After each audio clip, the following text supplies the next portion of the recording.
Hello friends, welcome to our channel. Today we're going to take a look at another horrible case with you. The case of Candy Family Massacre.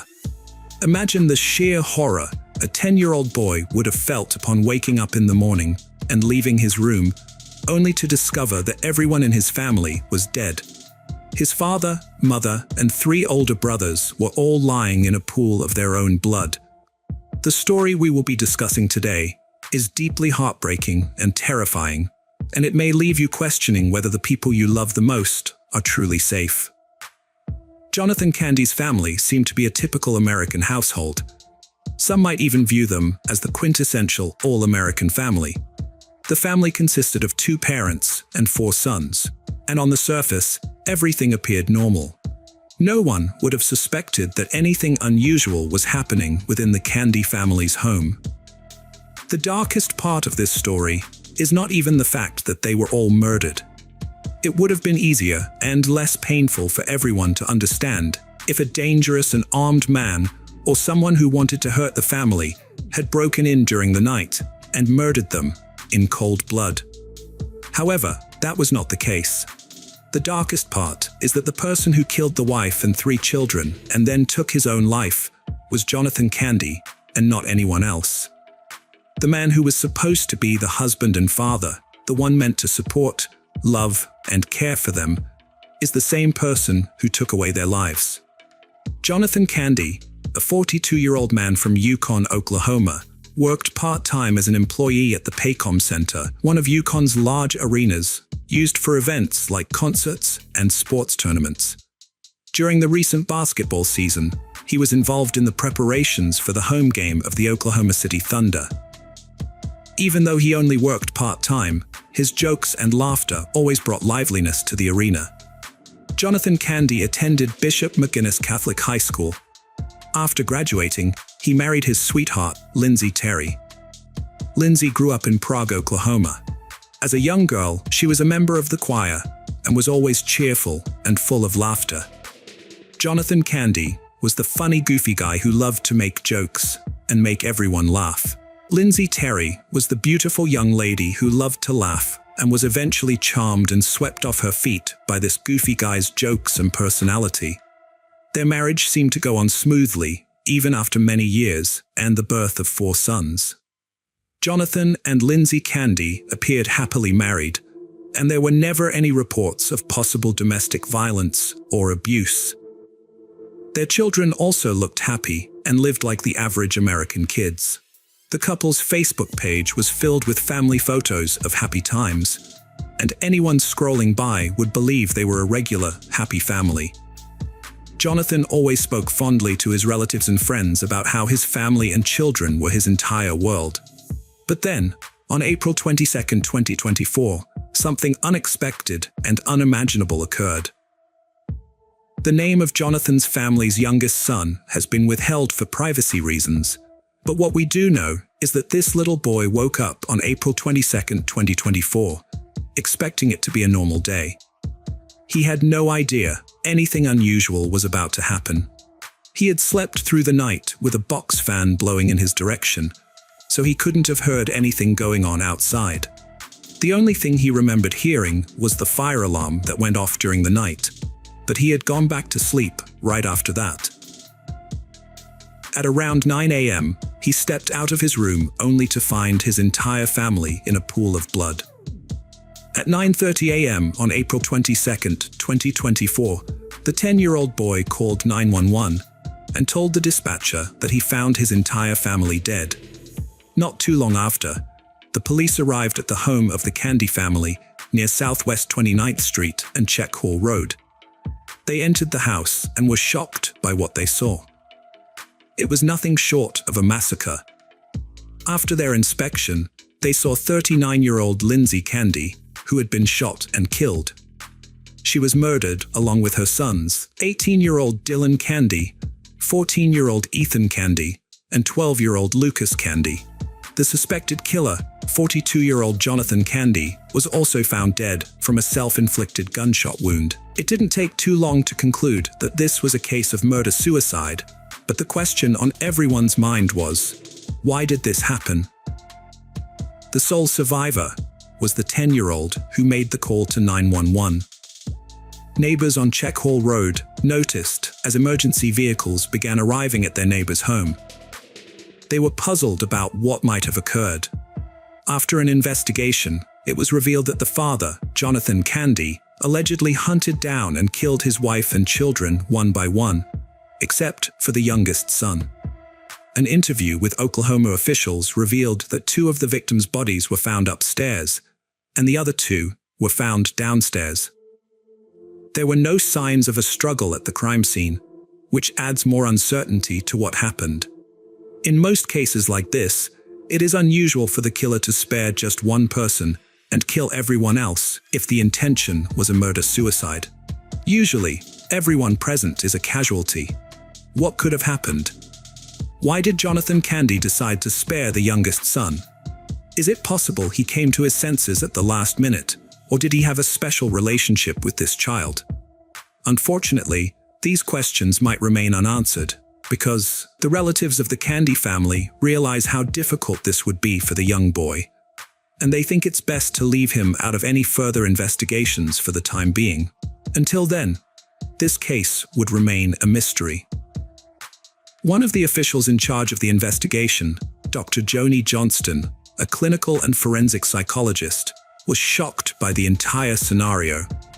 She had never encountered a case where a parent killed some of their children and let just one survive. Friends and neighbors who saw Jonathan before the murders said everything seemed normal to them. There were no unusual or out-of-place signs. Jonathan's colleagues specifically mentioned that he attended the Thunder Pelicans playoff game just hours before the tragic murders occurred. Nobody is certain if there were any warning signs that the people around the family should have noticed. There was no evidence of domestic violence, which is often a common factor in murder-suicide cases. Until now, no one can state or accurately speculate the motive behind the murders. All we know is that there was possibly an altercation between Jonathan and Lindsay on the night of the murders.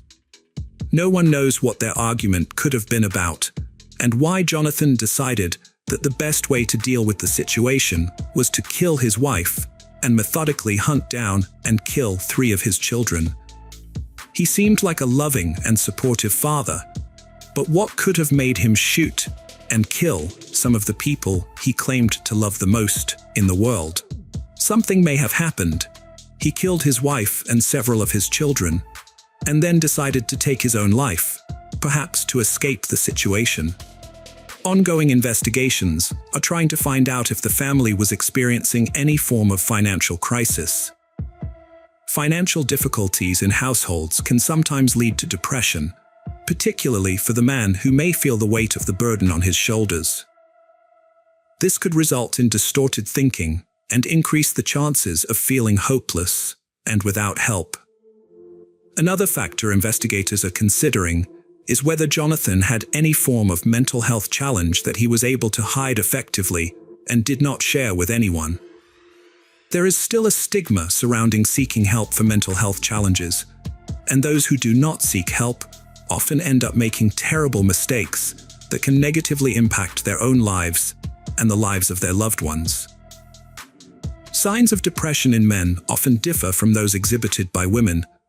Men may have difficulty processing or verbalizing their depressive feelings. Instead, they may isolate themselves, become irritable and edgy, and express anger rather than sadness. The people around them, such as family, friends, and loved ones, may not recognize these behaviors as signs of depression and the potential risk of suicidal tendencies. It's quite unfortunate when people don't seek help for mental health issues on time, because when they enter a certain stage of depression, they lose all hope in the world and believe the best thing they can do is take their own life. The actual motive behind such tragic incidents is not known, so for now, this remains a mystery to everyone. On Lindsay Candy's Facebook page, one of her childhood friends, Kami Cruz, upon hearing the news, shared some details about her friendship with Lindsay. She said that she and Lindsay were both choir members at their church during their younger years, and they sang side by side in the choir. She also mentioned that she and Lindsay attended the same school until they both graduated in 2002. A particular memory Kami Cruz shared helped everyone see the bright and playful nature Lindsay had. She said that as young girls, she and Lindsay hid in a treehouse and fell asleep there. Their parents couldn't find them, became worried, and called the police. At the end of the day, everyone laughed about the situation, stating how the girls gave them a fright of their lives, only to be found asleep in a treehouse. Cruz also mentioned that she and Lindsay had a friendship they could always pick up from where it left off. She stated how devastated she had been after hearing the news of the Candy family's death. She has been unable to imagine or process the entire thing. Cruz said on the Facebook page that Lindsay was so loved and special to many people. She specifically stated how fiercely loved Lindsay was by her boys, and how she brought laughter to every conversation and the lives of her parents, her sister, and their girl group. Dylan Candy was the first son of Jonathan and Lindsay Candy. He was a sociable person who easily made friends, and it was evident that he had a passion for drumming and music in general. In May 2023, he recently graduated from Mustang High School. He enjoyed playing in the marching band and attended Oklahoma Baptist University during the fall semester to join the Bison Brigade, which was OBU's marching band, where he played the first bass drum. The director of athletic bands at OBU, Brian Stackhouse, mentioned that the only reason Dylan wasn't leading any section in the band was because he was a freshman. However, he was placed in the position to play the complex first bass because he demonstrated proficiency in playing within the band. Brian Stackhouse described Dylan as an amazing young man with a big heart, someone who was always happy and friendly to everyone, regardless of his personal circumstances. He was an excellent role model for his peers, demonstrating the importance of dedication to the team, the ability to navigate difficult situations, the value of perseverance, consistent effort, and giving one's absolute best. Stackhouse recalled a core memory of Dylan during band camp, when he was informed that he had a solo in the drum line.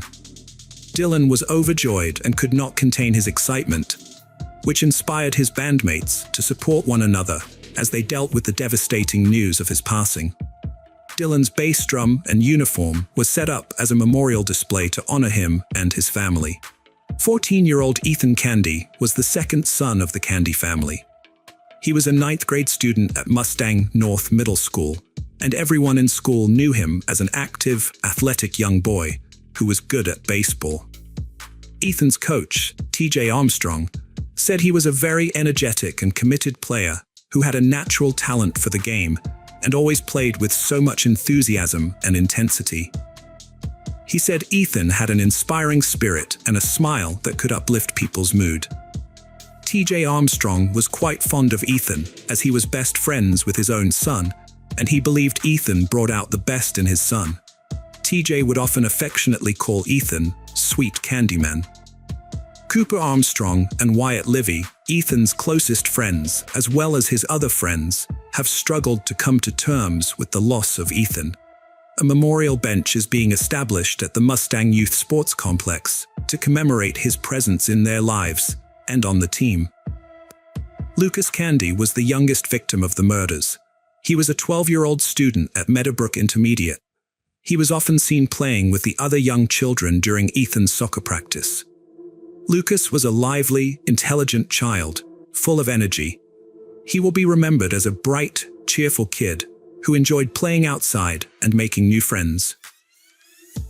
One of the saddest aspects of this tragic story is that the youngest child and sole survivor of the Candy family will have to grow up knowing that his entire family was murdered by his father. At 10 years old, he is already facing a future where he will have to navigate life without his immediate family. No father, no mother, no siblings. In a single night, his entire life was turned upside down, and those he called family are no more. He may grow up seeking closure for what happened, but sadly, he may never find the answers he seeks. This is a burden too heavy to be placed on a 10-year-old child with his entire future ahead of him. He has been placed in the care of extended family members, and people in the community are coming together to show him as much support as possible to help him deal with this difficult reality. Social workers have been assigned to work closely with the family to make sure he receives every necessary emotional and psychological support. A GoFundMe has been set up for him, and people have been encouraged to give as much as they can to assist with his upkeep, education, and future needs. The support that has been received so far from the community has been very heartwarming and overwhelming, proving to the only surviving Candy son and their other family members that they are not alone in these painful times. No one ever saw this coming. This is one reason why the news is so shocking to those who knew the family. At the local station KF, Jonathan's family released a statement where they expressed how truly confused and devastated they were. They said they have so many questions they won't ever have answers to. One of Candy's family neighbors, 68-year-old Michael Burham, said that it's hard for him to believe that his neighbors are no more and that he already misses them. Another neighbor, Brian Graham, mentioned how handy and helpful Jonathan was around the neighborhood. TJ Armstrong, Ethan's coach, said he chose to remember Jonathan Candy as the great person he had always known him to be, someone who was always grateful and gave hugs. Rhonda Armstrong, TJ's wife, had known the Candy family for over 3 years. She said that whenever she went to their house or they came over, she could never stop smiling and laughing. They had the ability to make her forget about her bad day at work or her life struggles the moment she saw their smiles. Rhonda also mentioned that Lindsay was always at Ethan's baseball games, cheering the loudest. As they played the games, everyone who knew them saw them as a kind, sweet, and happy family, which made the idea of what happened to them even harder to believe. Investigators are trying to do a thorough search to find clues about the events that led up to Jonathan's drastic actions. They are examining his interactions with friends and family to identify any possibility of a poor mental state. However, since there have been no previous indications of poor mental health, it has been particularly challenging to determine a clear motive behind his actions. However, authorities are using this incident as an opportunity to inform people about the importance of seeking help for any mental health issues. They emphasize the need to break down the stigma associated with seeking help. Jonathan Candy's case further demonstrates how those who appear happy and well on the outside could be dealing with deep inner trauma. Everyone is going through something, so we need to learn to be compassionate with the people we meet and take the time to connect and talk to our family and friends to ensure there is no buildup of negative emotions. Authorities have offered to help people who might be struggling to process their emotions or the news of Candy's family's death by providing them access to support groups and counseling services. This situation seems like an absolute nightmare that everyone wishes they could wake up from. The Candy family was loved by many and will forever be cherished in the hearts of their loved ones.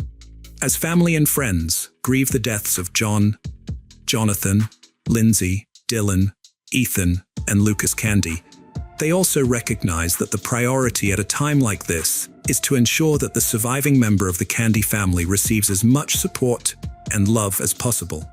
Welcome to our channel. Today we're going to take a look at another horrible case with you. The incredible case of Michelle Whitaker. Michelle Laurel Whitaker was born on August 16, 1969, as the fourth of 5 children to her parents. According to her mom, Laura Andrews, Michelle was extremely close to her entire family.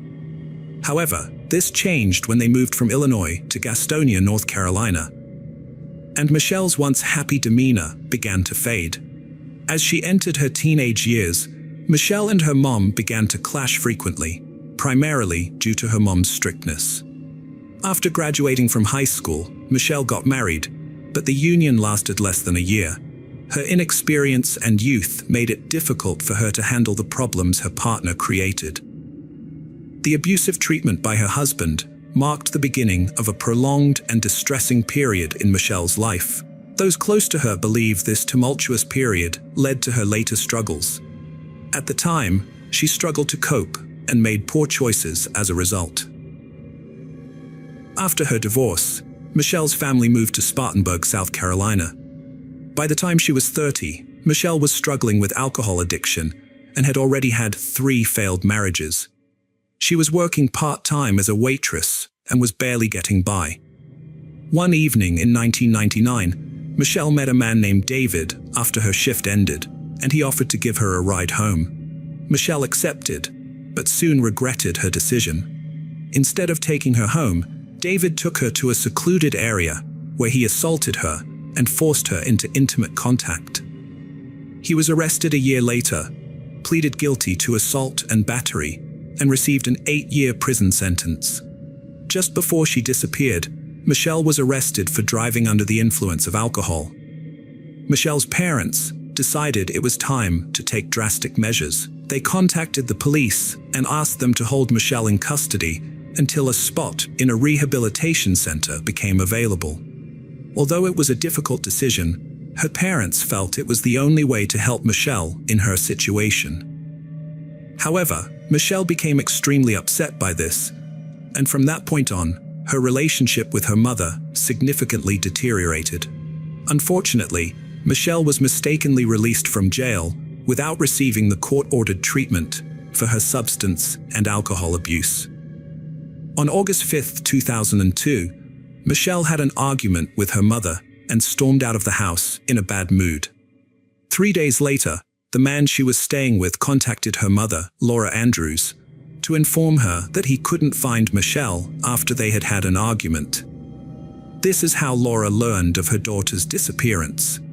Laura immediately sought help from a friend who worked at the local police station. But the police, familiar with Michelle's lifestyle, advised her to wait a little longer, assuring her that Michelle would likely show up on her own. However, 2 weeks passed and Michelle failed to return home.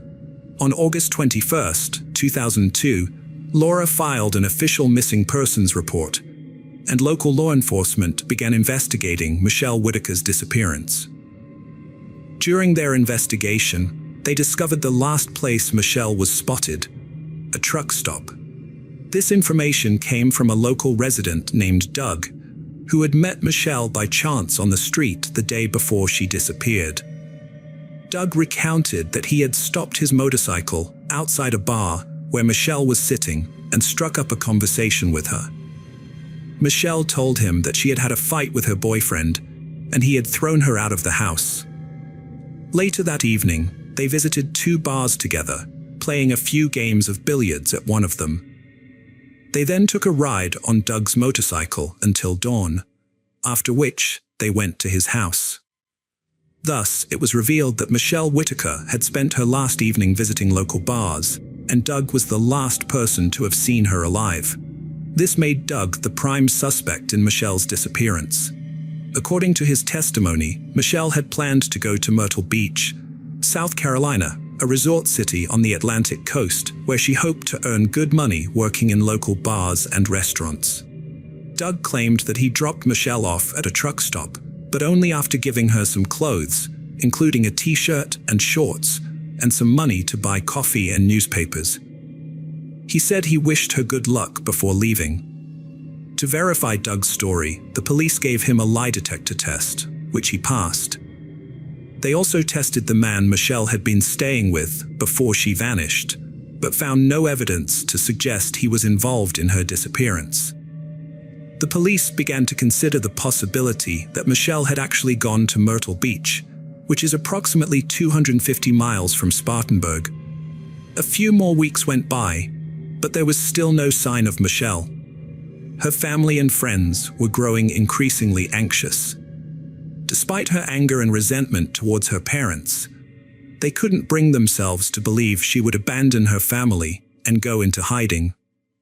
Michelle's prolonged disappearance made the local sheriff question her motives.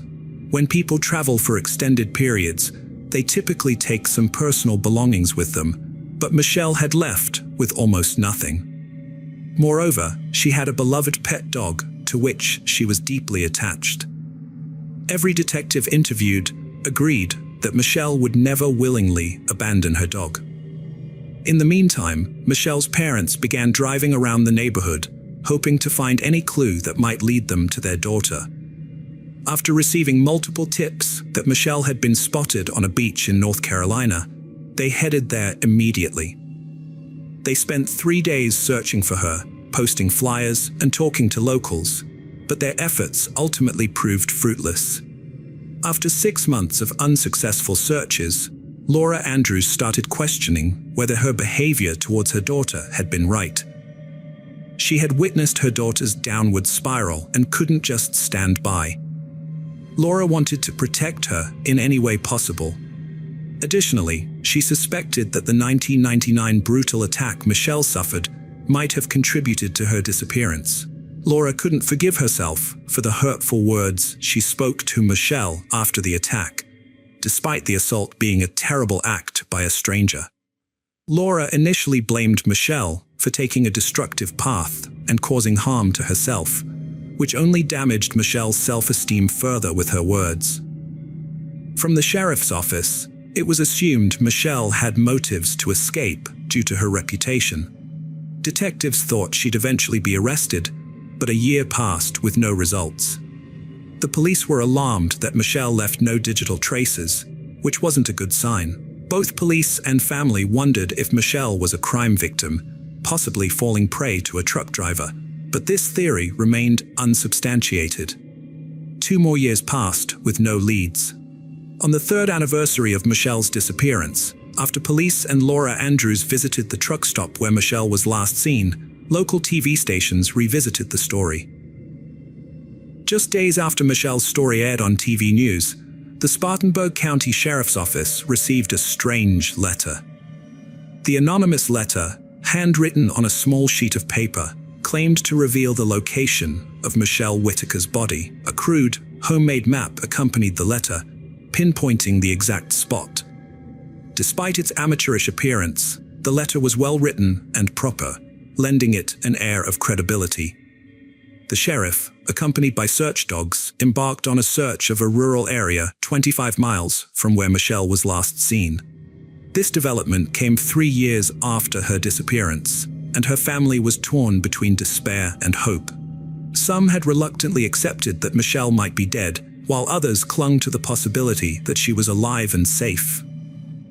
The search dogs were unable to detect any scent, and the operation was eventually called off. Although relieved that no body was found, the investigators remained perplexed by the letter. A handwriting analysis and DNA evidence from the envelope suggested that the author was a woman, but her identity remained unknown. In 2006, Michelle's parents relocated to Rock Hill, South Carolina, which is 65 miles from Spartanburg.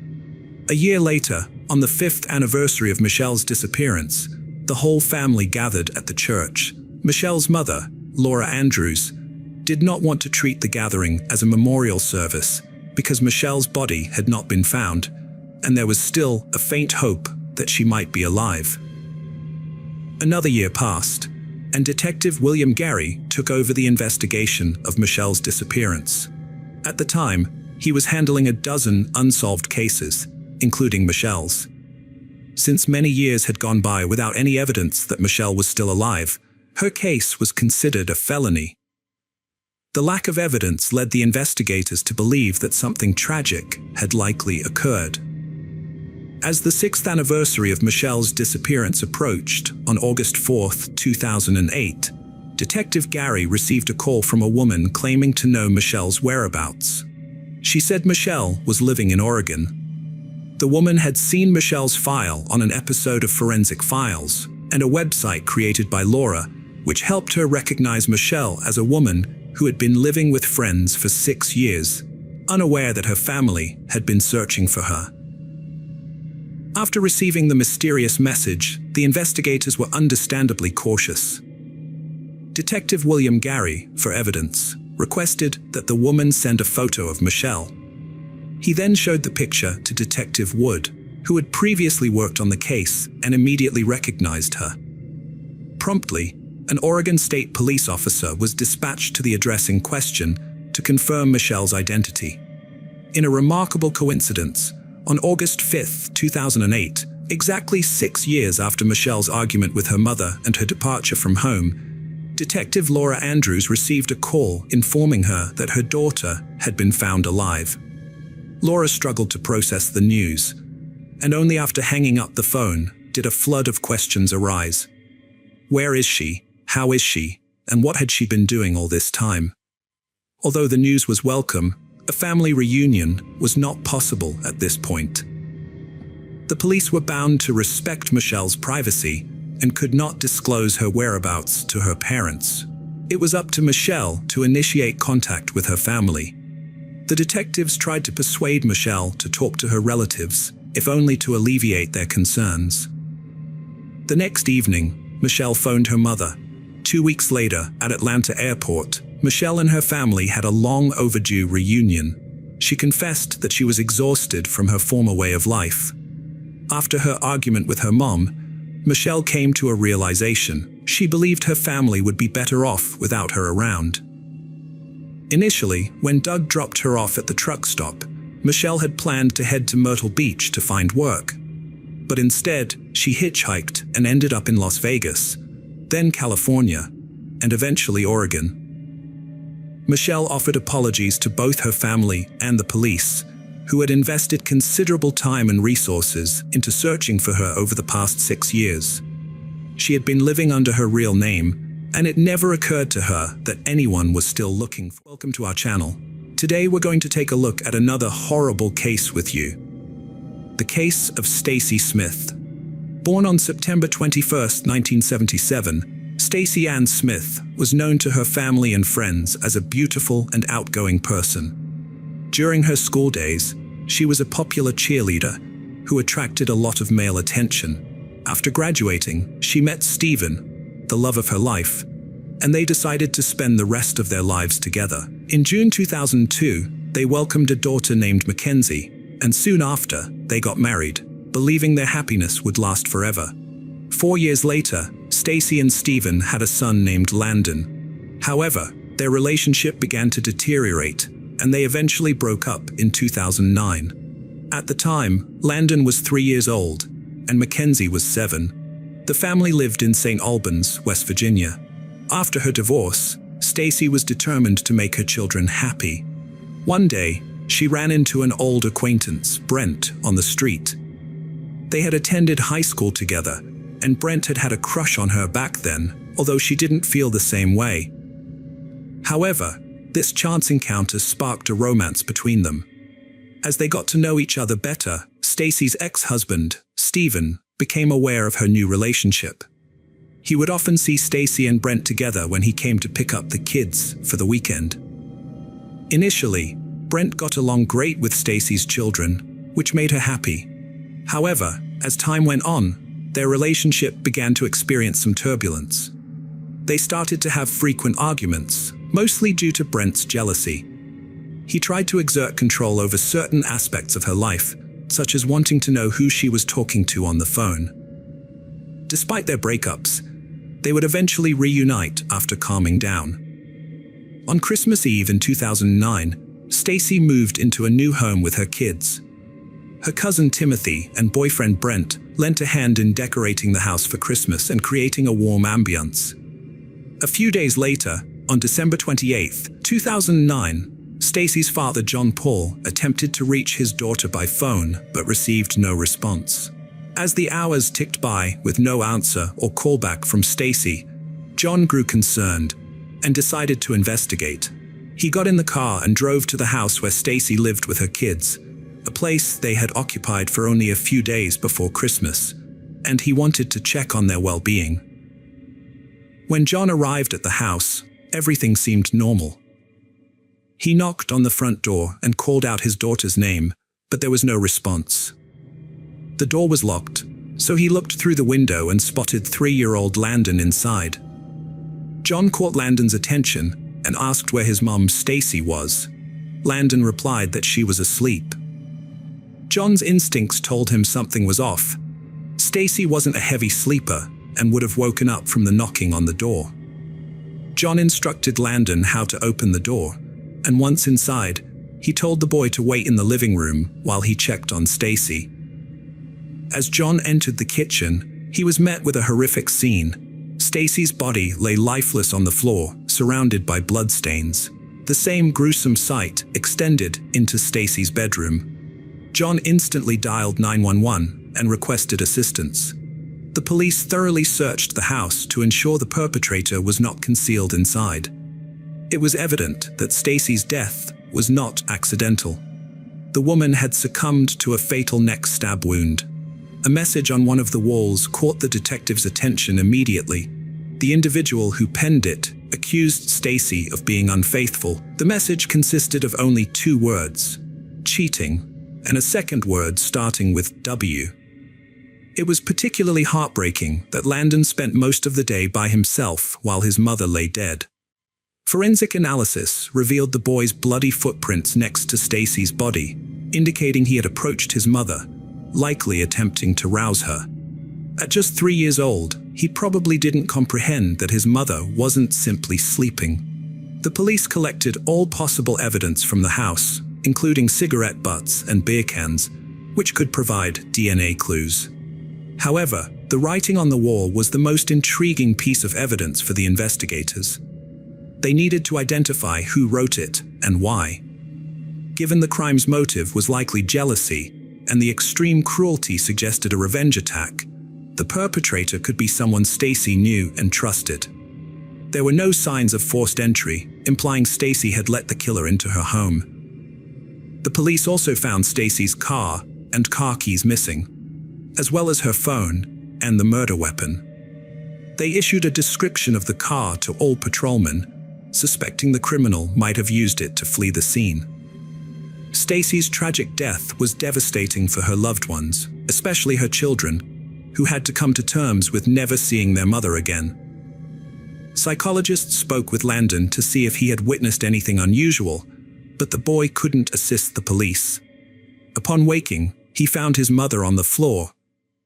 Thinking she was asleep, he tried to rouse her, but she didn't respond. The prime suspect in this crime could be someone who believed Stacy had been unfaithful to them. Initially, there were 2 main suspects: Stacy's boyfriend, Brent, and her ex-husband, Stephen. Stephen might still have had strong feelings for Stacy, and despite their divorce, he might have been angry that she had moved on to another man. Brent, on the other hand, was known to be jealous, which could have led him to suspect Stacy of cheating. When investigating cases like this, detectives must consider all possible scenarios, no matter how unlikely they may seem at first. They were also looking into the possibility of a secret admirer or unknown romantic interest that even Stacy's closest friends and family might not have been aware of. As a young and attractive doctor's assistant, Stacy would have naturally attracted attention from men. While patrol officers were scouring the streets for Stacy's vehicle, investigators conducted interviews with her family members. Following these conversations, Stacy's boyfriend, Brent, emerged as the prime suspect. Her family and friends were well aware that Brent had a jealous streak and frequently became violent when he suspected Stacy was in contact with others. He had a volatile temper, prone to outbursts over trivial matters, which had led Stacy to sever communication with him on multiple occasions. Given this profile, the detectives pinpointed Brent as a key person of interest and decided to track him down for questioning. Their goal was to determine if he had any involvement in the crime and to confirm his whereabouts at the time of Stacy's death, while also observing his reactions to their inquiries. Brent was still at his country house before heading out, making it easy to track him down. Investigators secured a search warrant and found him in his garage when they arrived. Although he became nervous at the sight of the police, this didn't necessarily imply anything, as many people get anxious when officers show up at their doorstep. The investigators informed Brent of the search warrant for his home and that it was related to the investigation into Stacy Smith's death. Brent appeared to be genuinely shocked by the news and seemed devastated by grief. But the question was this just an act? The investigators aimed to find out when they took him to the police station for further questioning. Brent's behavior during the interrogation only heightened the police's suspicions about him.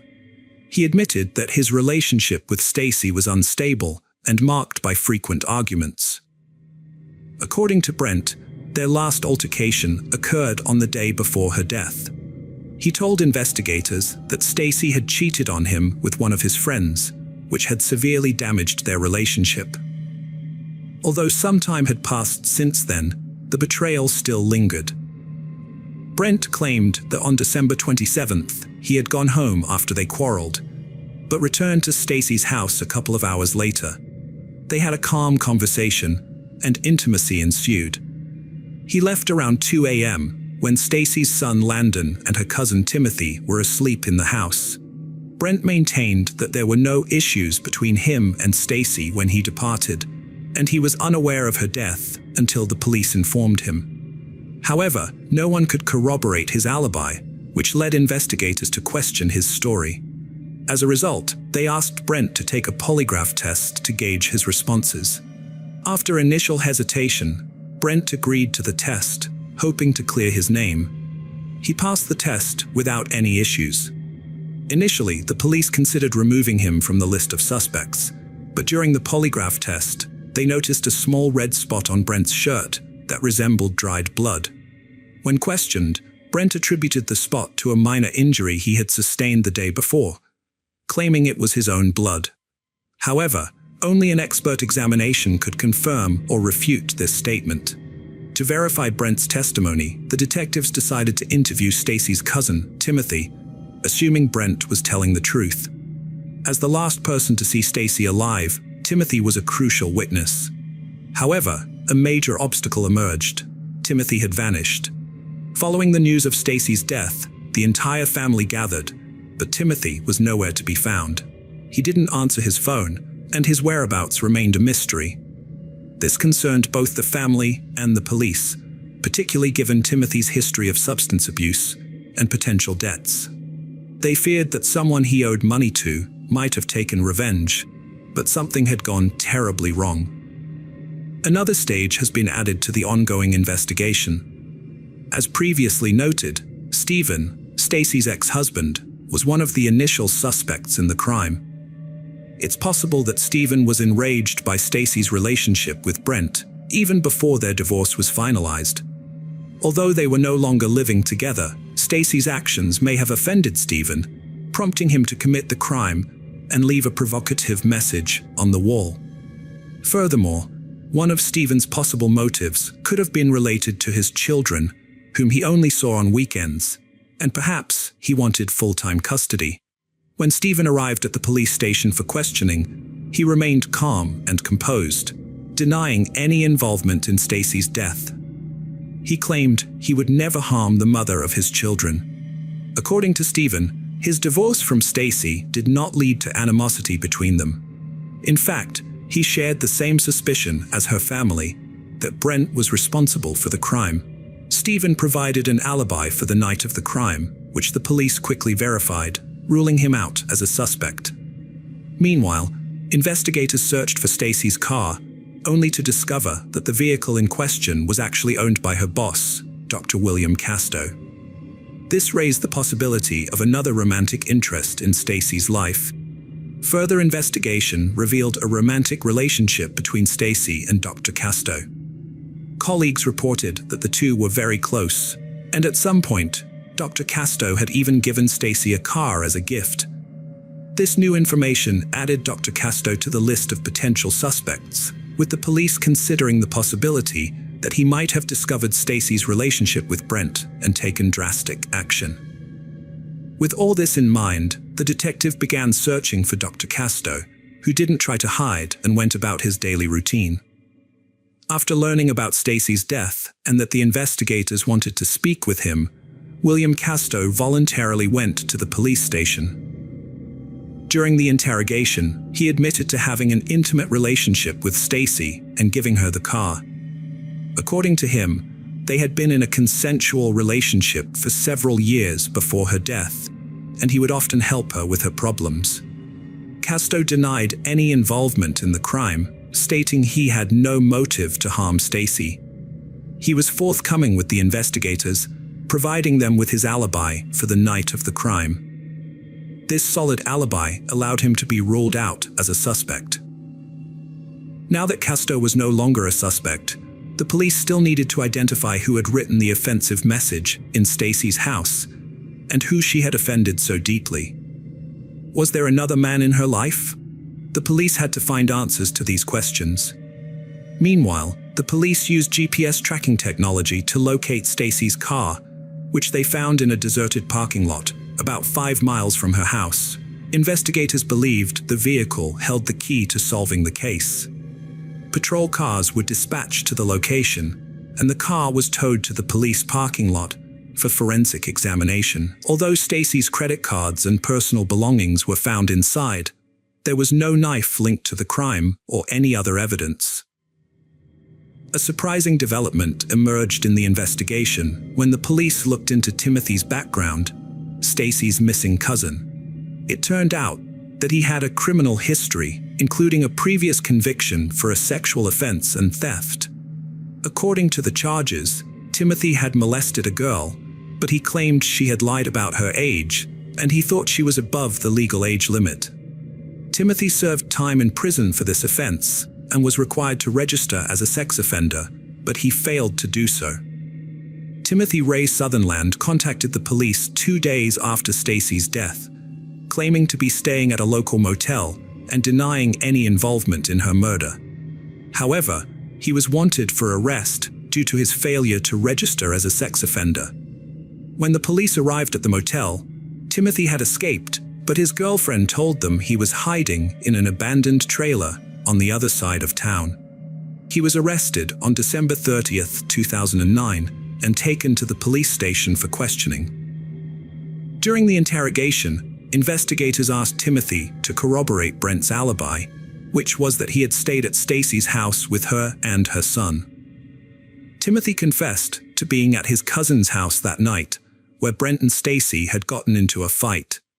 Timothy's cousin accused Brent of killing Stacy, stating that Brent was not a good person and did not care about or respect Stacy. When questioned about why he had left the crime scene, Timothy explained that he was afraid of being arrested due to his unregistered sex offender status. In essence, Timothy accused Brent of Stacy's murder. However, after receiving the lab report, these allegations became less credible. The dried blood on Brent's shirt was found to be his own, not Stacy's. As a result, the police could not find any evidence linking Brent to the crime. Consequently, the circle of suspects narrowed to focus on Timothy and Landon, who were the only ones remaining in the house when Brent left. Clearly, 3-year-old Landon could not have committed this crime and written the offensive message on the wall, which meant Timothy was hiding something. The investigators noticed dried blood stains on Timothy's jeans and sent all his clothes to the lab for analysis. Despite this, he continued to insist that Brent was responsible for Stacy's death. The investigators persisted in questioning him, and eventually, he told the truth. Timothy Sutherland let Brent yell at his cousin, Stacy Smith, and she always forgave him. One night, they had a fight in front of Timothy, and Brent stormed off. But a few hours later, Brent came back, and Stacy forgave him yet again. Timothy was angry about this and led Brent into Stacy's bedroom, where it was clear they were making up. After Brent left, Timothy went to Stacy's bedroom to talk to her. The court documents describe what happened next, without going into unnecessary detail. In 2009, Timothy Sutherland was staying with his cousin, Stacy Smith, in St. Albans, West Virginia. On December 28, 2009, Timothy got into an argument with Stacy in her bedroom. When Stacy called him a junkie, Timothy became enraged at being accused of being a drug addict. He left the bedroom, went to the kitchen to smoke a cigarette, and then returned with a butcher knife. He stabbed Stacy in the neck as she lay on the bed, then fled the scene. Mr. Sutherland took possession of Miss Smith's personal belongings, including her cell phone, credit card, money, and car keys. Additionally, he vandalized a living room wall in the house by writing the word cheating on it. According to Timothy, after he injured Stacy, she was able to get out of bed and take a few more steps. At the time, her son was asleep in another room, and her daughter was staying overnight with friends. As Timothy recounted these events to the detectives, he became emotional and appeared genuinely remorseful. He also revealed the location of the murder weapon, stating that he had thrown the knife he used to kill Stacy out of the car window near her house. The police later found the knife at the exact location Timothy specified. Furthermore, laboratory analysis revealed that Timothy's jeans were stained with Stacy's blood. When questioned about the wall writings, he claimed he wanted to frame Stacy's boyfriend, Brent, as the prime suspect in her murder. Given their frequent arguments, he hoped people would assume Brent had killed her out of jealousy. However, Brent suspected there was more to it. He believed Timothy harbored romantic feelings for his cousin and was envious of her. That fateful night, Timothy sat in the living room armchair, overhearing Brent and Stacy's activities in the bedroom. Maybe his jealousy boiled over, causing him to lose control and commit an irreparable act.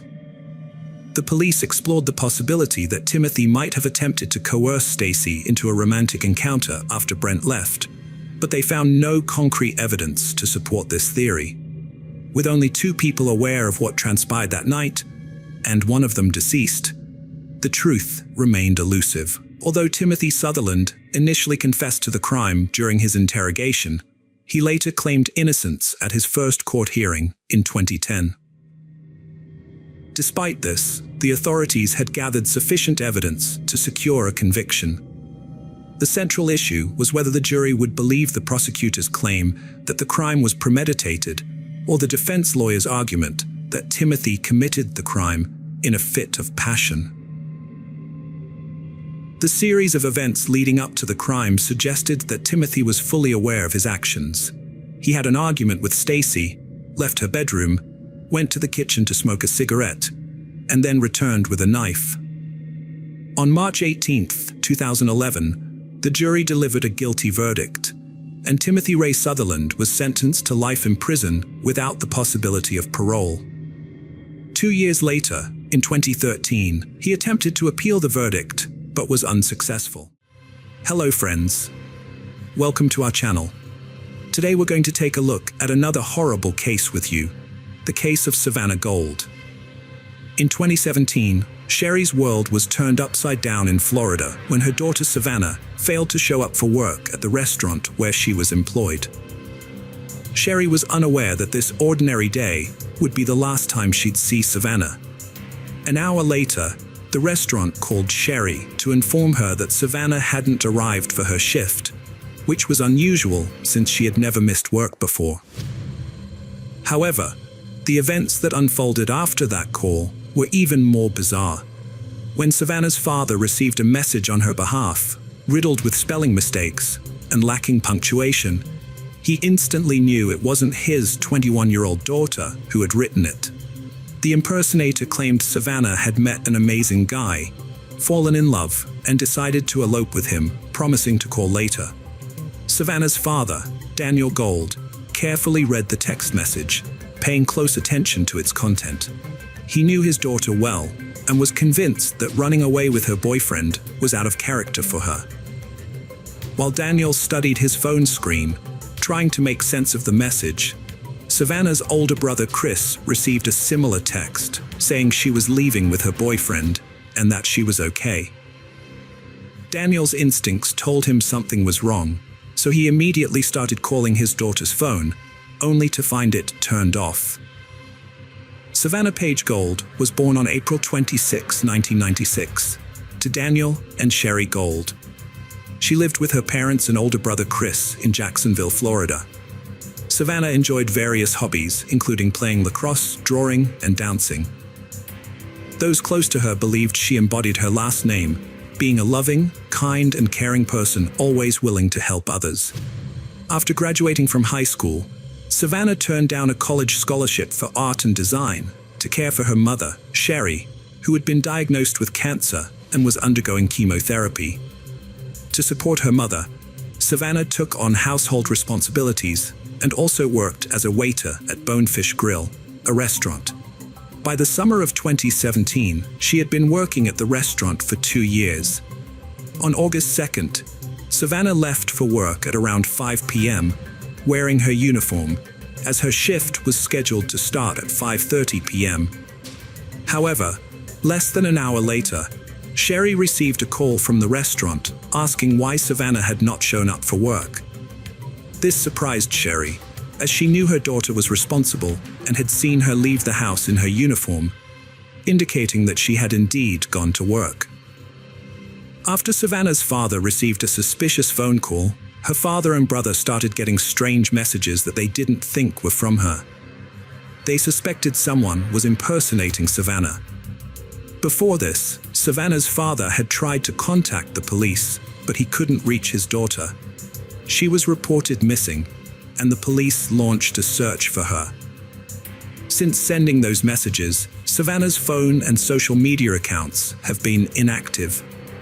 The police first went to the establishment where she worked to investigate. They found her unlocked car in the parking lot, about 120 yards from the restaurant entrance.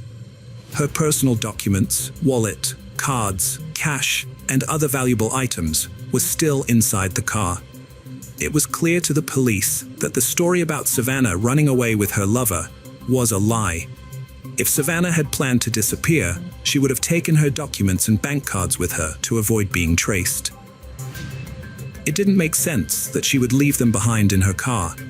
Initially, there were no signs of a struggle or crime near or inside the car, except for the flat left front tire. Forensic experts were called to investigate, and detectives visited the restaurant to speak with Savannah's co-workers. However, they all claimed that Savannah hadn't come to work that day and that no one had seen her. The presence of Savannah's car, parked 120 yards from the restaurant, led detectives to suspect that something might have happened to her after she arrived at work.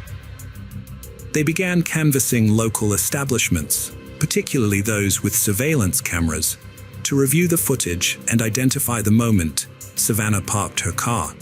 Although the image quality was poor, the police were able to see from the footage that Savannah parked her car, got out, and walked to a nearby silver Chevrolet Malibu sedan.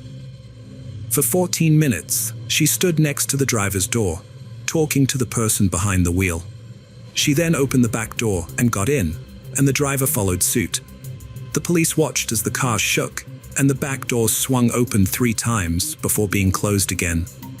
Officers suspected that a fight had broken out inside the car between Savannah and the Chevrolet's owner. Shortly after, the man exited the car, approached Savannah's vehicle, opened the driver's door, and removed something from inside. He then punctured the front left tire, got back into his vehicle, and drove away without Savannah ever getting out.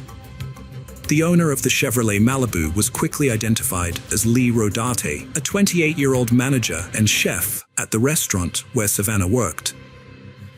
He had helped distribute flyers with Savannah's picture during the police investigation and claimed not to have seen her for about 3 weeks, citing their different work shifts. However, when detectives re-interviewed restaurant employees, they discovered that Lee and Savannah's relationship went beyond a professional one. Several people came forward to reveal that the two had met secretly after hours and were romantically involved, a fact that Lee had failed to disclose to the police. On August 5th, during his work shift, Rodarte was arrested and taken to the police station for questioning. When he arrived, he immediately warned the detectives that he struggled with reading and writing. In response, they thoroughly explained his rights, including his right to an attorney, and the fact that anything he said could be used against him in court. Rodarte then admitted that he had previously lied to the police when they interviewed the restaurant staff, saying he hadn't seen Savannah in a long time. In reality, he had seen her on the day she went missing, but he was afraid that if he told the truth, he would become a suspect in her disappearance, which is why he had lied. Lee said he had met Savannah about 2 years ago when she started working at the restaurant. However, their socializing outside of work began around 8 months ago. At that time, he was already in a relationship with someone named Chelsea. When Chelsea discovered he had been unfaithful to her, she ended their relationship. Rodarte claims he dated Savannah for 3 months before she started using illegal drugs, which led him to end their relationship and reunite with Chelsea. Following the breakup, Rodarte and Savannah allegedly agreed to maintain a professional relationship limited to their work at the restaurant, as per company policy prohibiting romantic relationships among employees. Rodarte also states that Savannah had disclosed their intimate relationship to other waiters, with the intention of getting him fired. Lee last saw Savannah on a Wednesday afternoon. He drove to the mall on August 2nd to talk to her and persuade her not to spread rumors about their relationship, as he feared losing his job at the restaurant where he had worked for 5 years.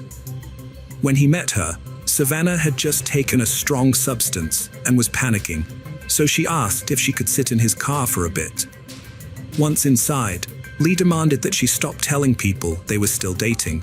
Savannah asked him to join her in the back seat so they could talk.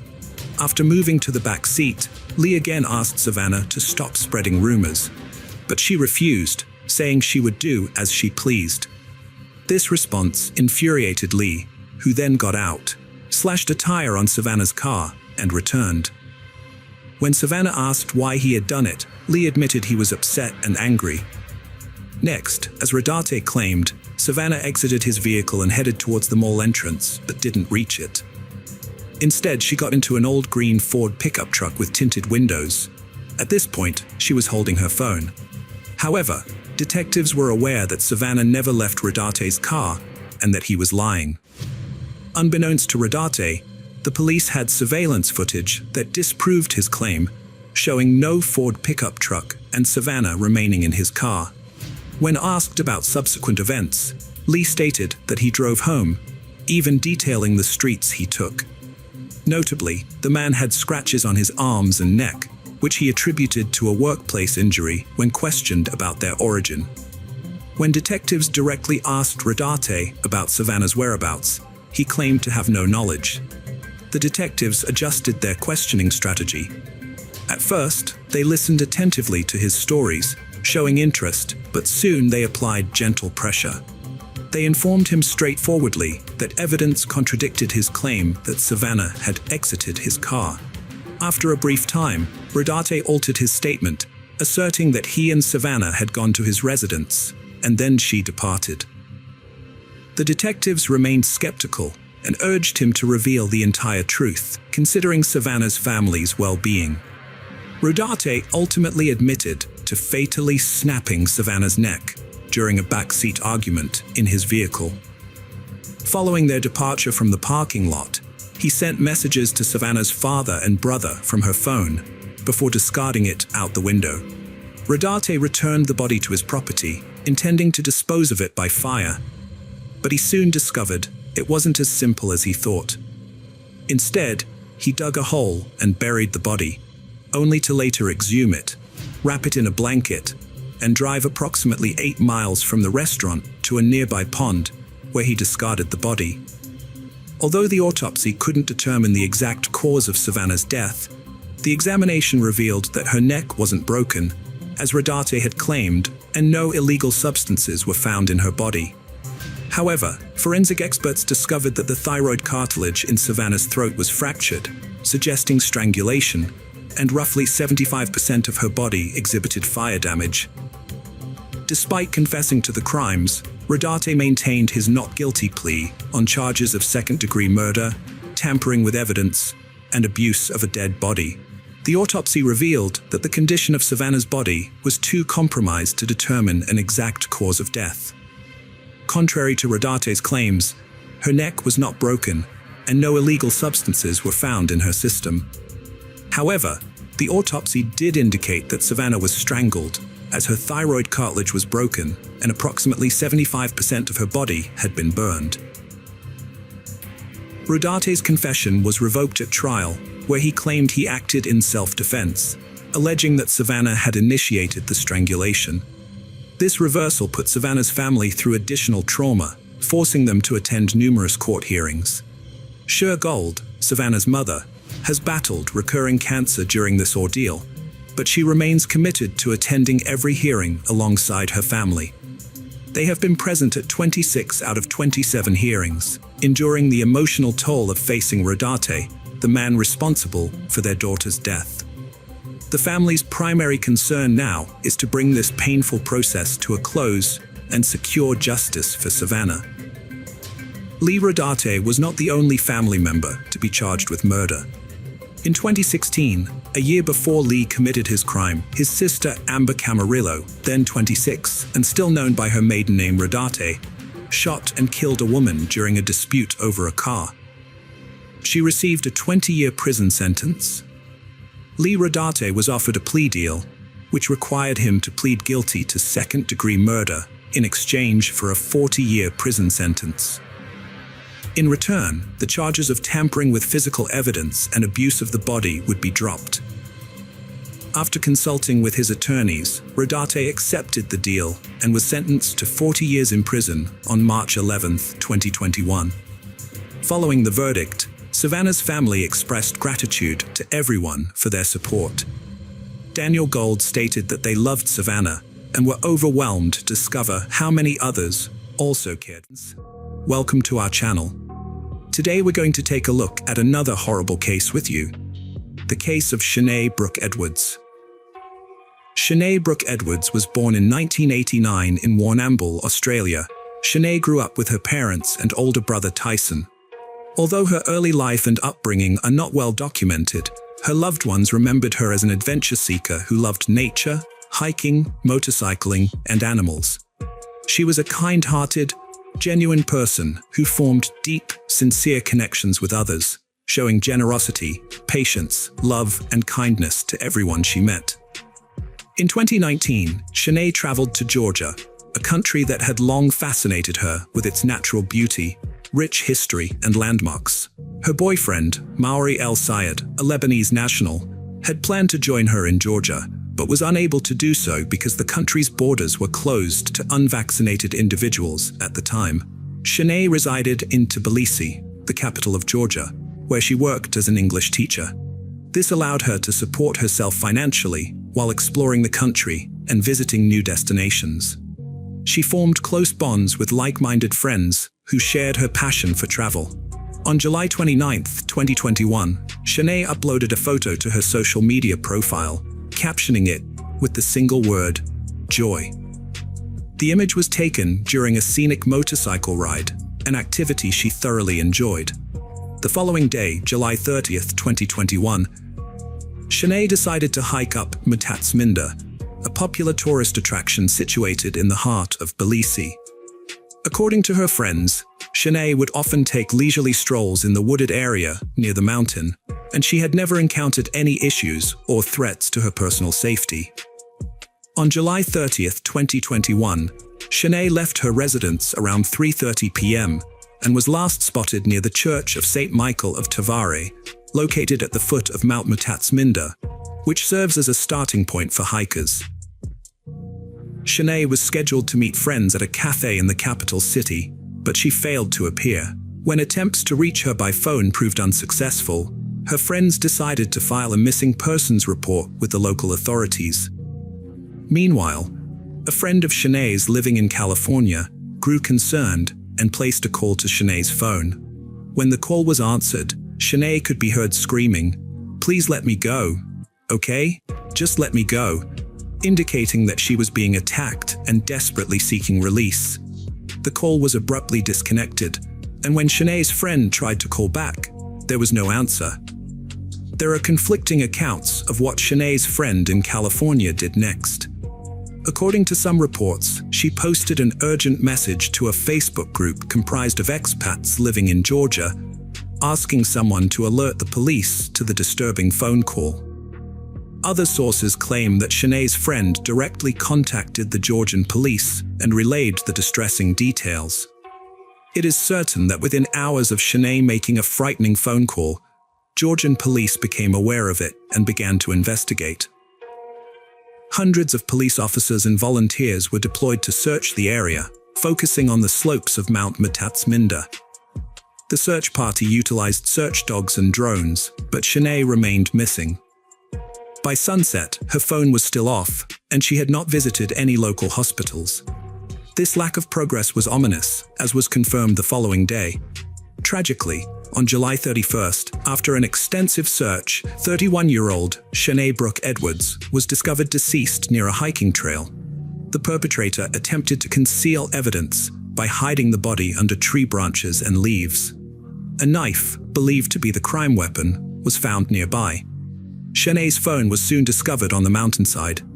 Further inspection of the crime scene revealed an old, rusty shovel, a fireplace, used needles, and numerous empty bottles.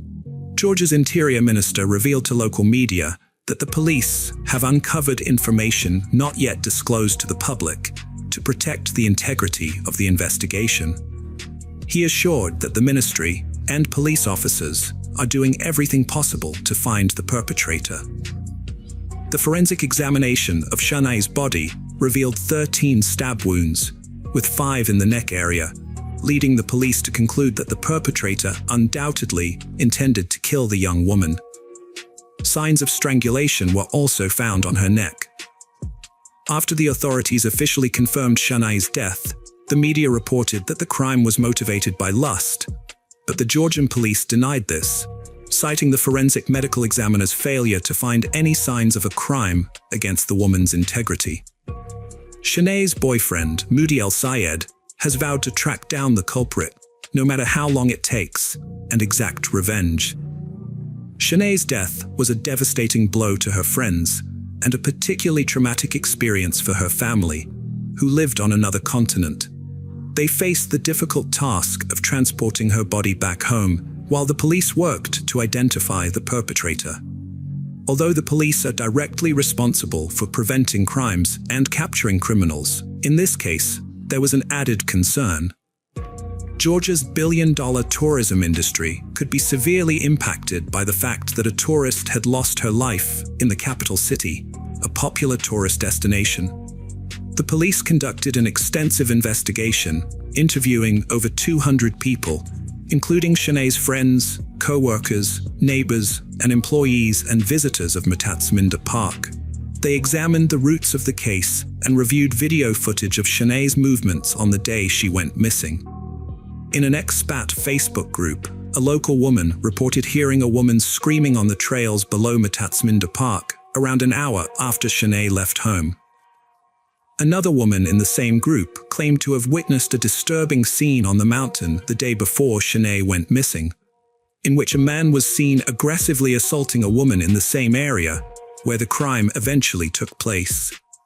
At the same time, the laboratory analyzed the crime weapon and discovered a male DNA sample, but no matches were found in the Georgian police database.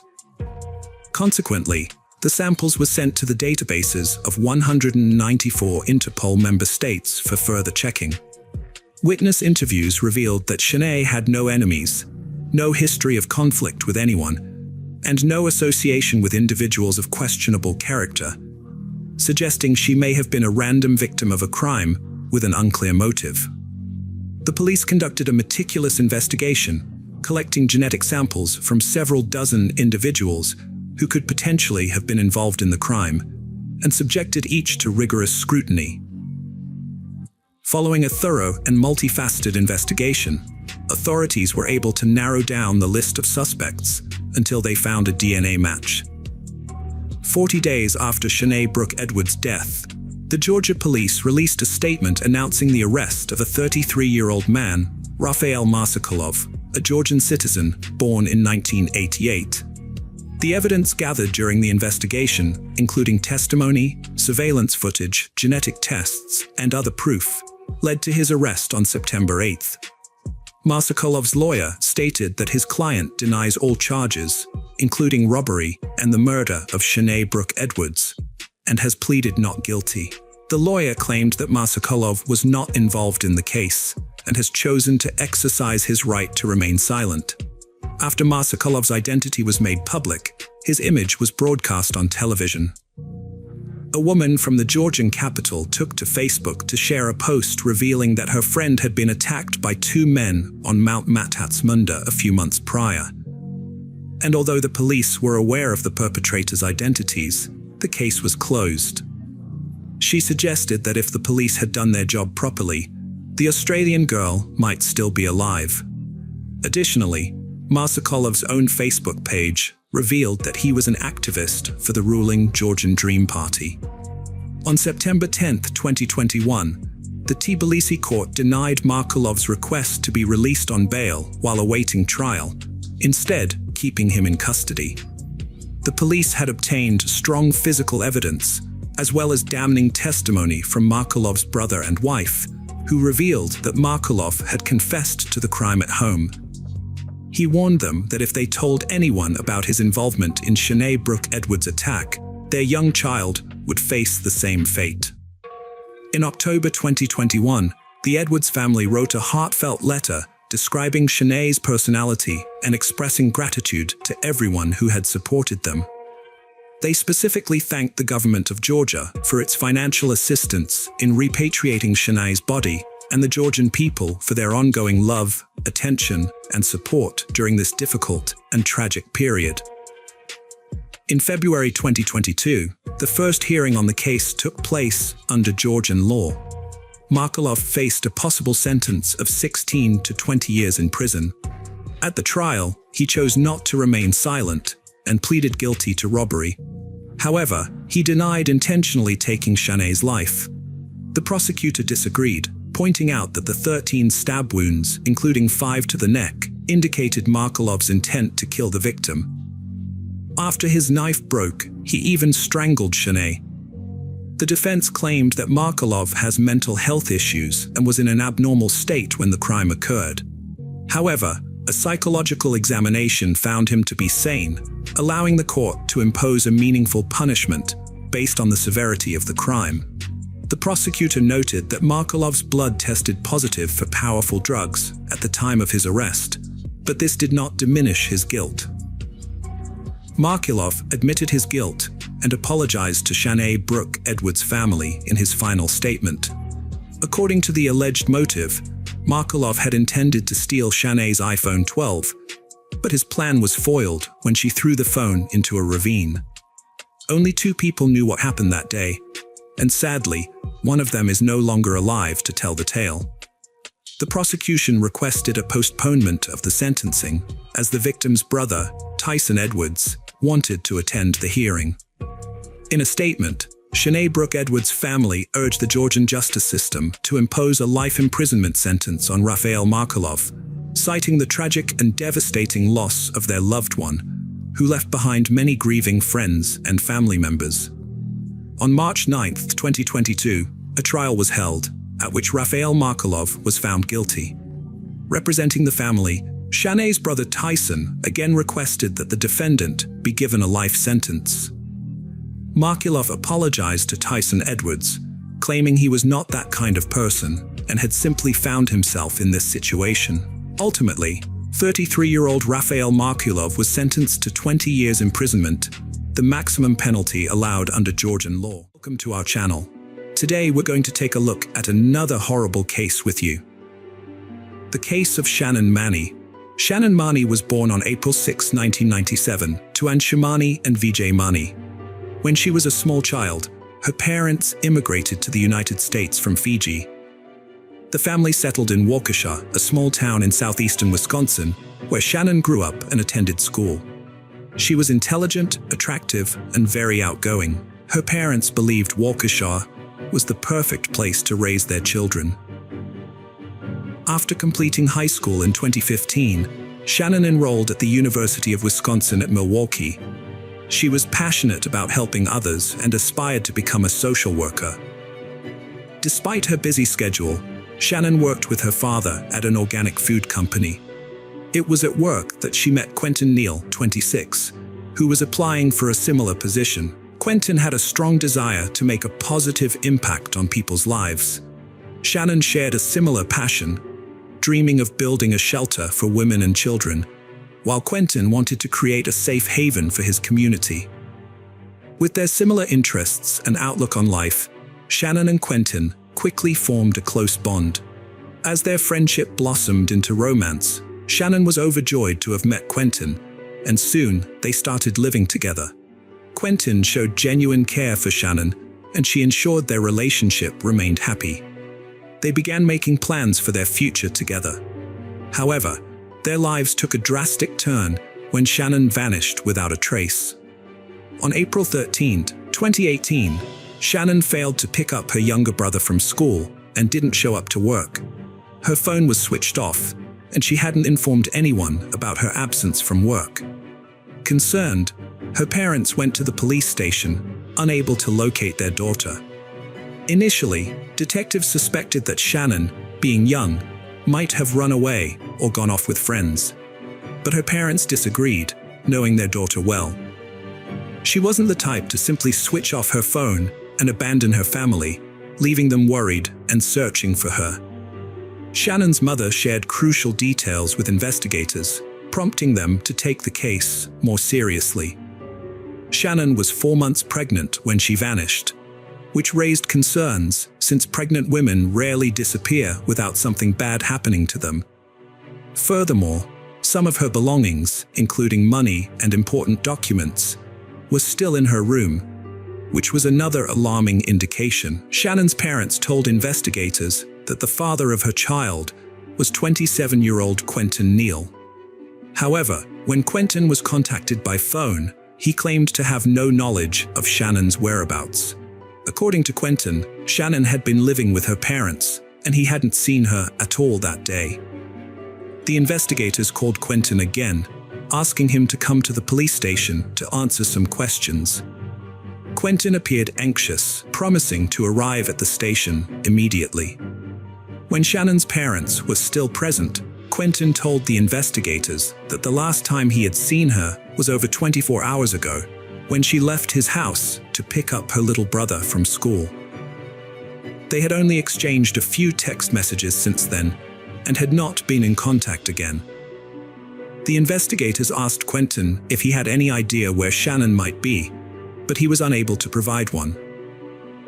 According to Quentin, Shannon's life revolved around school and work, and she had always been in touch with her loved ones until that day. However, Quentin recalled that there was another guy who had shown interest in Shannon. Despite knowing she was in a relationship and pregnant, this guy had relentlessly pursued Shannon's affection, even after she asked him to leave her alone. The investigators instantly considered this guy a person of possible concern, as jealousy often leads to reckless behavior. The next day, police began questioning Shannon's friends to gather new information. They distributed details of the search for the young pregnant woman to all police stations in Wisconsin the same day. The first disturbing discovery was made. Shannon's car was found in Milwaukee, about 20 minutes from her home.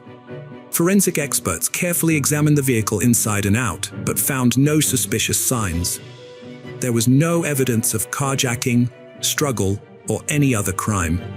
However, Shannon's purse and cell phone were missing from the car. 3 sets of fingerprints were found on the vehicle, including Shannon's and Quentin's. The origin of the third set remained unknown, and the police had to identify the person who left them. That same afternoon, the man mentioned by Quentin was questioned by investigators. Although he claimed to be upset about Shannon's disappearance, he denied Quentin's allegations, stating that he and Shannon were just friends and that he had never pursued a romantic relationship with her. When pressed further, he admitted to confessing his love to Shannon in the past, but she had rejected him, saying they could only be friends. Since then, he had not attempted to win her affection. The guy's fingerprints were found to match those in Shannon's car. However, he explained that he often got rides from Shannon to university, which is why his prints were in her car. He also claimed to have been 100 miles away from Waukesha, attending a baseball game when Shannon went missing. The investigators checked and confirmed his alibi, ruling him out as a suspect. The case got a surprising and crucial break when Shannon's mother, Anne Shumani, found her daughter's Apple Watch and checked her recent text messages. She took the watch to the police station, handing it over to investigators.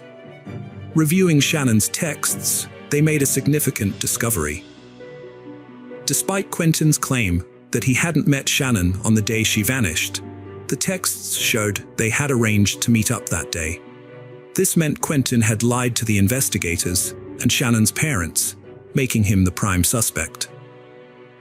While examining Shannon's watch messages, investigators uncovered cracks in her relationship with Quentin.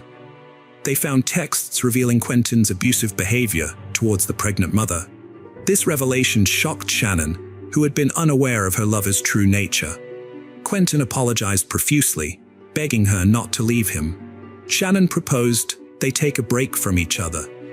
The investigators' suspicions grew, fueled by Quentin's troubled past. He had a criminal record, having recently been released from prison after serving time for robbery. He had multiple arrests for assault and other misdemeanors. Shannon's parents had also grown wary of Quentin, noticing their daughter's persistent depression. Moreover, Quentin exhibited emotional instability regarding the unborn baby, further solidifying the investigators' doubts about his character. After Shannon informed her parents about her pregnancy, they arranged a meeting with Quentin, during which he assured them that he would take care of both Shannon and the baby, claiming he had always wanted to have children. However, a few days later, according to Anshimani, Quentin sent Shannon some disturbing texts, contradicting his earlier promise and stating that he didn't want the baby. He even suggested that Shannon should consider having an abortion. The police attempted to track Shannon's cell phone and discovered it was last active in the afternoon of April 13th, near Quentin's residence. Shannon's mother noticed severe bruising on her arms and inquired about the cause. Shannon broke down in tears and revealed that Quentin had physically assaulted her, punching her with his fists while she was in her vehicle. Despite her parents' warnings to end the relationship, Shannon eventually forgave Quentin and resumed dating him. With this concerning information, investigators grew increasingly worried that they might not find Shannon alive, prompting them to obtain a search warrant and rush to Quentin's house. At first, the crime scene did not appear to show any signs of a struggle or disturbance. The area was clean, with no broken furniture or objects. Forensic experts sprayed the first floor with luminol, a chemical that detects blood, but found no evidence. However, when they applied the same test to the basement, the walls and floor glowed, indicating the presence of blood. The numerous marks found at the scene strongly suggested that Shannon was likely no longer alive. Quentin Neal was arrested and taken into custody. Before questioning him, investigators reviewed the contents of his phone and discovered that he had recently searched online for ways to remove evidence of a crime using a lye chemical. This suggested that he was planning to hide traces of his crime.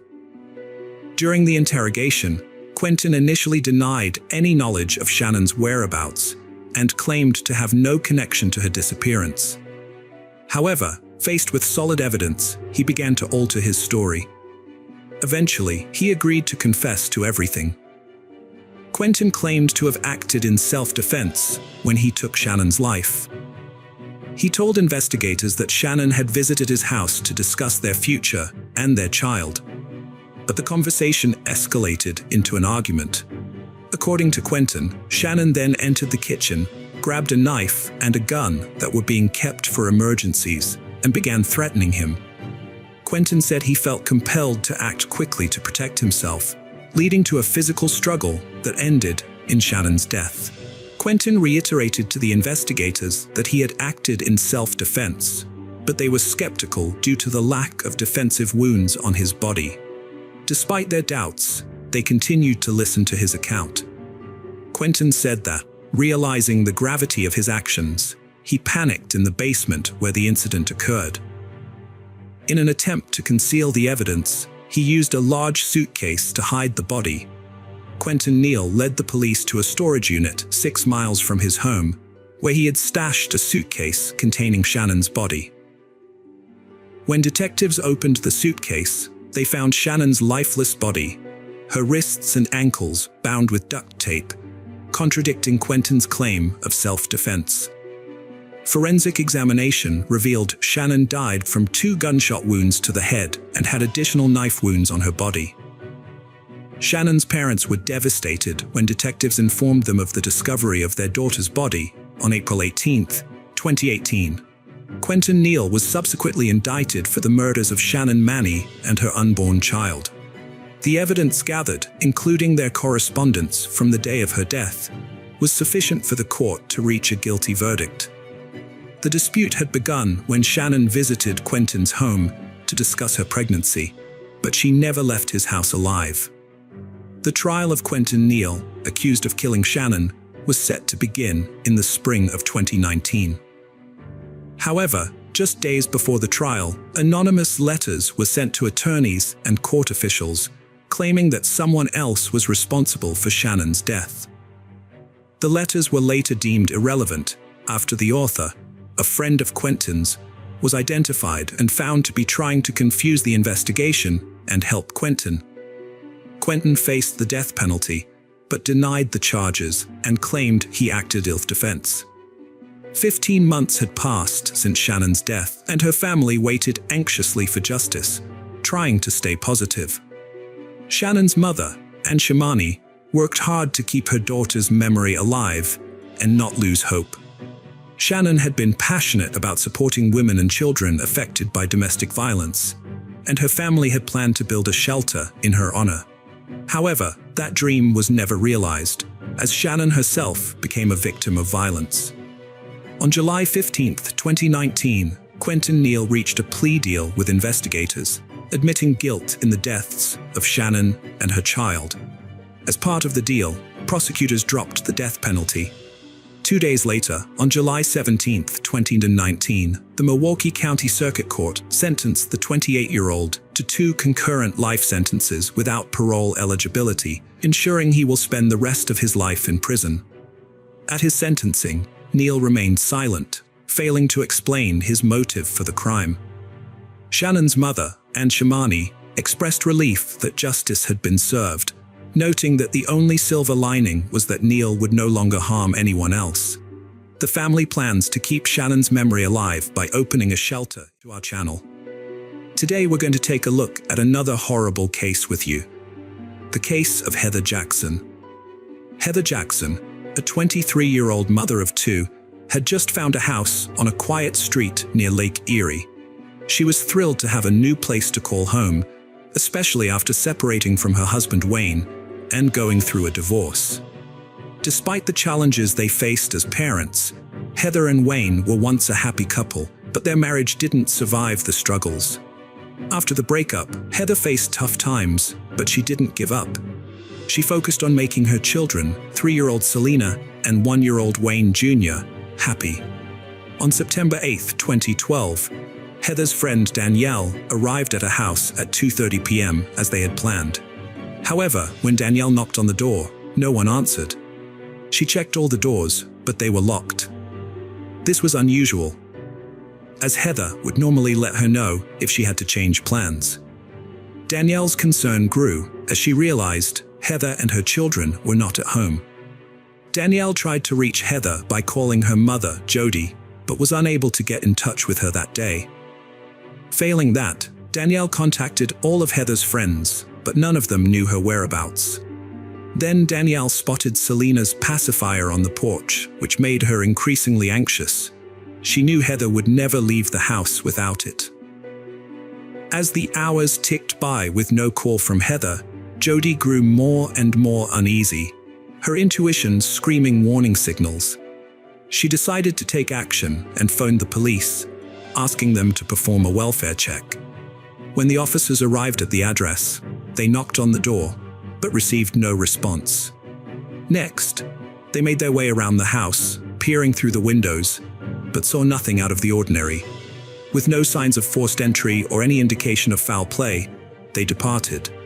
At approximately 7:30 p.m., Thomas Hansen and Dan Reiner, friends of Heather, arrived at her house, having learned that she was missing.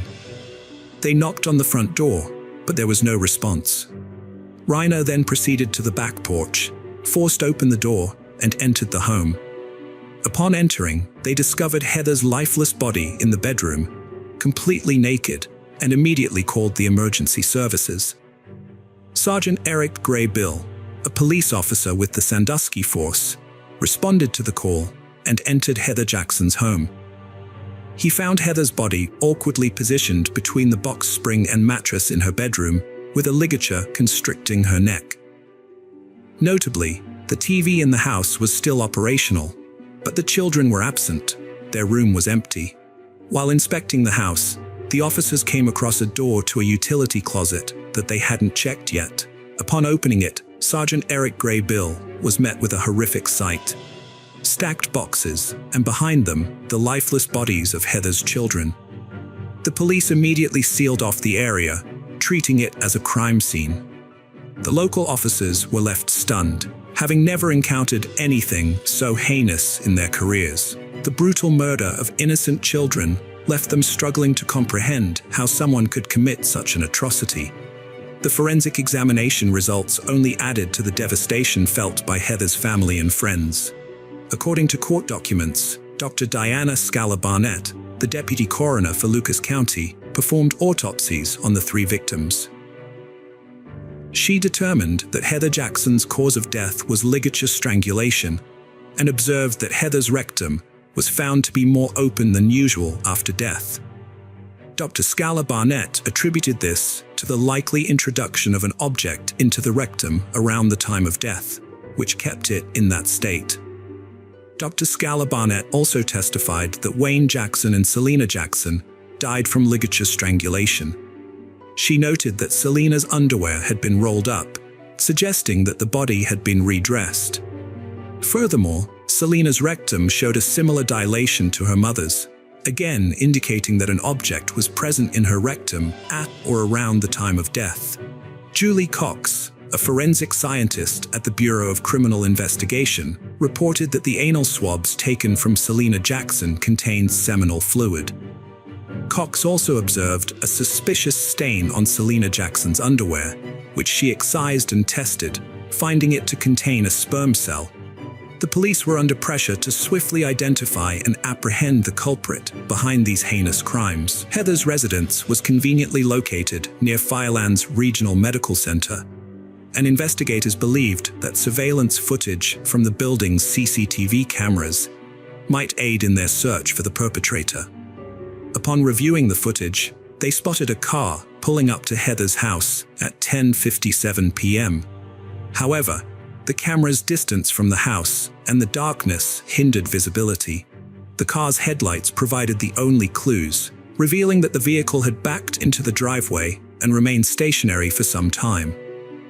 11 minutes later, at 11:08 p.m., the headlights flickered back to life, and the driver departed the scene. Thomas Hansen and Dan Reiner, the 2 men who found Heather's body, were taken to the police station for questioning. Dan, who had been friends with Heather, was the first to be interrogated. He explained that when he learned Heather was missing, he went to her house to check on her. Dan admitted that he had to push the door hard to gain entry, and as a result, the police asked him to provide DNA samples. He consented, and a swab was taken from his mouth. After that, he was released. Next, the investigators questioned Thomas Hansen. He revealed that he had spoken to Heather over the phone the previous night and was near her house around 11 p.m. According to Thomas, he drove up to Heather's house but didn't enter. They chatted briefly outside, and then he drove home. This information helped the investigators identify the car seen on the CCTV footage as belonging to Thomas. Thomas also claimed that he didn't enter Heather's house that night because she wasn't alone. There was a man, known to him as Josh, inside with her. Hansen's statement echoed Reiner's. He claimed that upon learning of Heather's disappearance, he rushed to her house to investigate. After providing a DNA sample, he was released by the police. The police shifted their focus to Josh, who was at Heather's house shortly before her death. They quickly determined his whereabouts and brought him in for questioning. Josh acknowledged having known Heather for several years. He confessed to being at her house that night, stating that they watched TV while the kids slept in their room. He also mentioned visiting the store to buy breakfast for the children, returning to the house and staying for a while before a friend picked him up around 1 a.m. Notably, Josh admitted to having consensual, intimate contact with Heather. The investigators visited the store where Josh claimed to have purchased breakfast for the kids and reviewed the CCTV footage.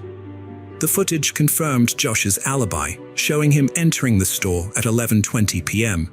However, this did not rule out the possibility that he was involved in the crime.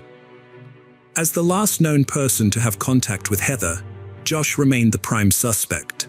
Josh also provided a DNA sample, which was analyzed along with those of Thomas Hansen and Dan Reiner.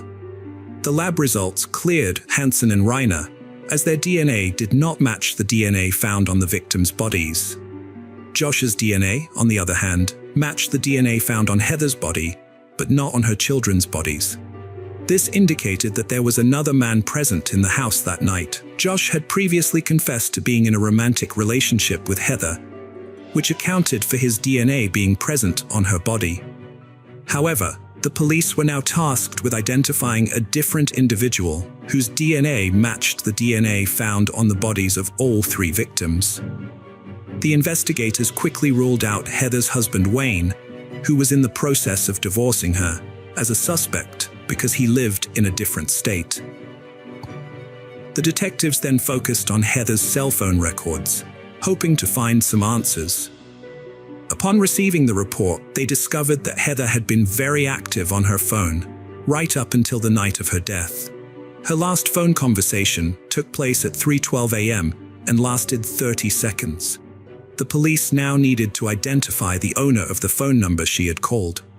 36 hours after Heather's death, the police obtained additional CCTV footage. While analyzing it, the investigators noticed a white car pulling up to her house at around 3 a.m. This coincided with the time Heather stopped using her phone, which might not have been a coincidence.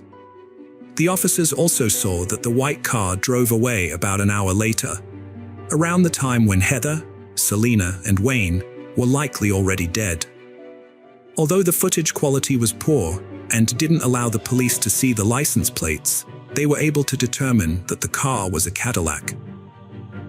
Once the investigators received information from the phone company about the owner of the phone number Heather had called, they had a lead. The number belonged to 41-year-old Curtis Clinton. It was with him that Heather had her 30-second phone conversation at 3:12 a.m. Curtis Clinton's background check revealed alarming details. Police records showed that Clinton was released from prison in February after serving a 13-year sentence for 2 counts of felonious assault and involuntary manslaughter.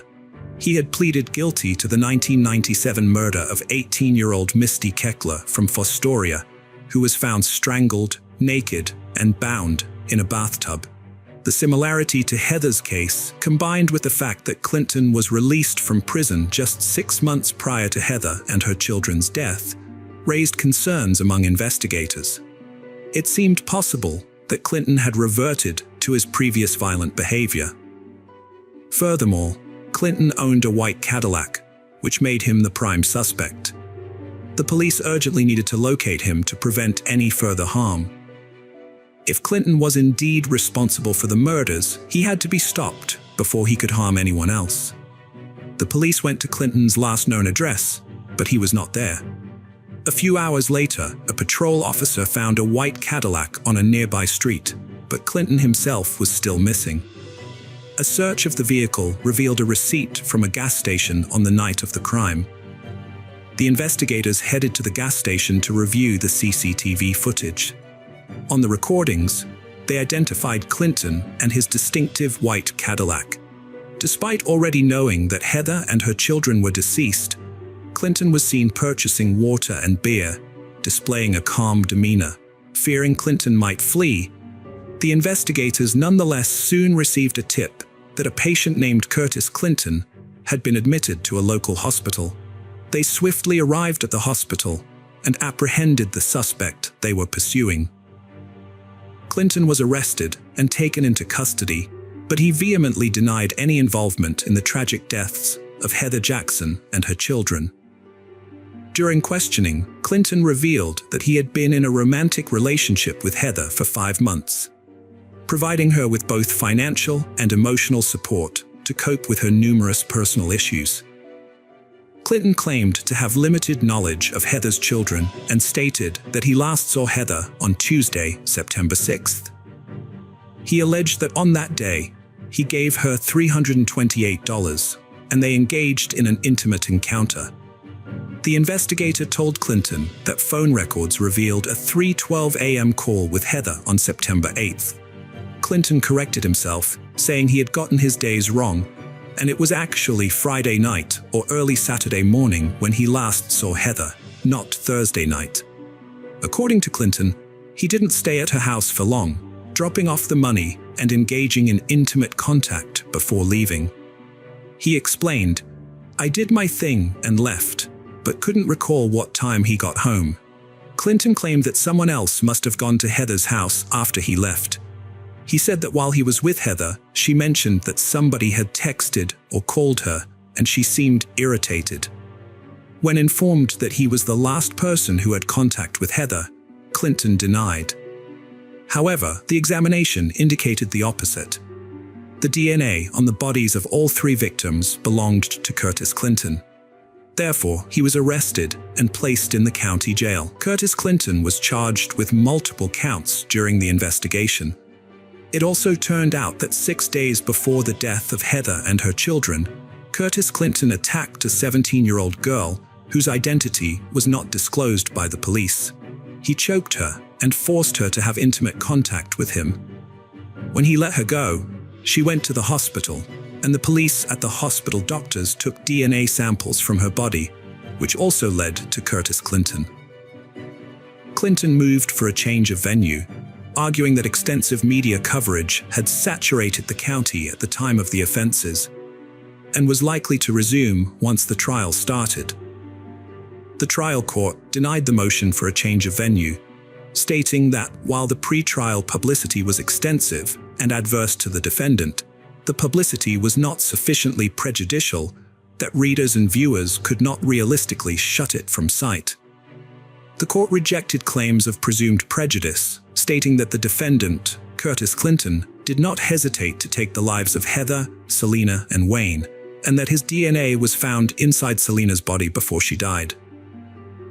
Clinton knew he was facing the death penalty, but he did not want to die and therefore did everything to achieve a different outcome in the trial.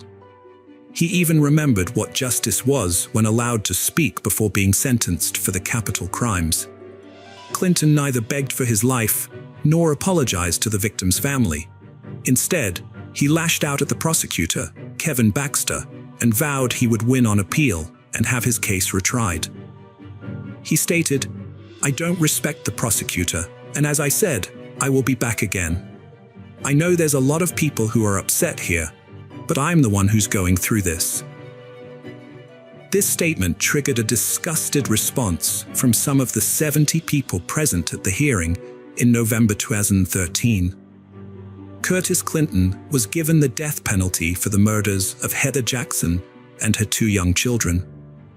When he learned he would be executed by lethal injection, Clinton became violent towards Heather's brother, who expressed a preference for Clinton to die in prison at the hands of other inmates. Deputies and court staff restrained Clinton, who was handcuffed, and pushed him into a chair, while other officers restrained Heather's brother as they exchanged profanities in a packed Erie County courtroom. Heather's brother was angry, stating that the only thing Clinton should be grateful for is that his life was spared by being placed on death row, and that he wished Clinton had been given a life sentence in prison, allowing his friends to harm him. The judge also sentenced Clinton to life in prison without parole for the murder of 3-year-old Selena, and an additional 10 years in prison for assaulting a 17-year-old girl 6 days before the murder of Heather and her children. In 2018, the Ohio Supreme Court postponed Curtis Clinton's execution, which was scheduled for September 15, 2021, pending the exhaustion of all state post-conviction proceedings, including any appeals. As of now, Curtis Clinton remains on death row, and his sentence has been upheld, but his execution will not take place in the near future. Ohio is currently holding over 100 inmates on death row, but Governor Mike DeWine is doubtful that any of them will be executed in the remaining 3 years of his term. The last execution in the state took place on July 18, 2018, and since then, Ohio has had an effective halt on capital punishment. According to Governor DeWine, the reason for this is that lethal injection is the only approved method of execution in Ohio. But pharmaceutical companies have threatened to retaliate if the state uses their products for this purpose. This would have a significant impact on the state's health department and other agencies.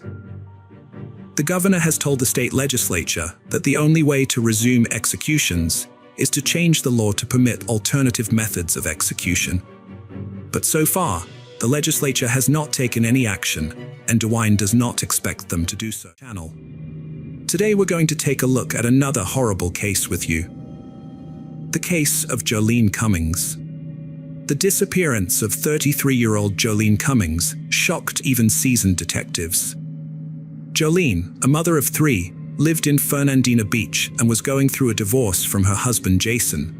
While Jolene and their children resided in a Fernandina Beach house, Jason moved to a neighboring city and had weekend visitations with the kids. Jolene worked as a hairdresser at Tangle's hair salon. On Saturday, May 12, 2018, Jolene worked until 5 p.m. The next day, Mother's Day, was also her 34th birthday.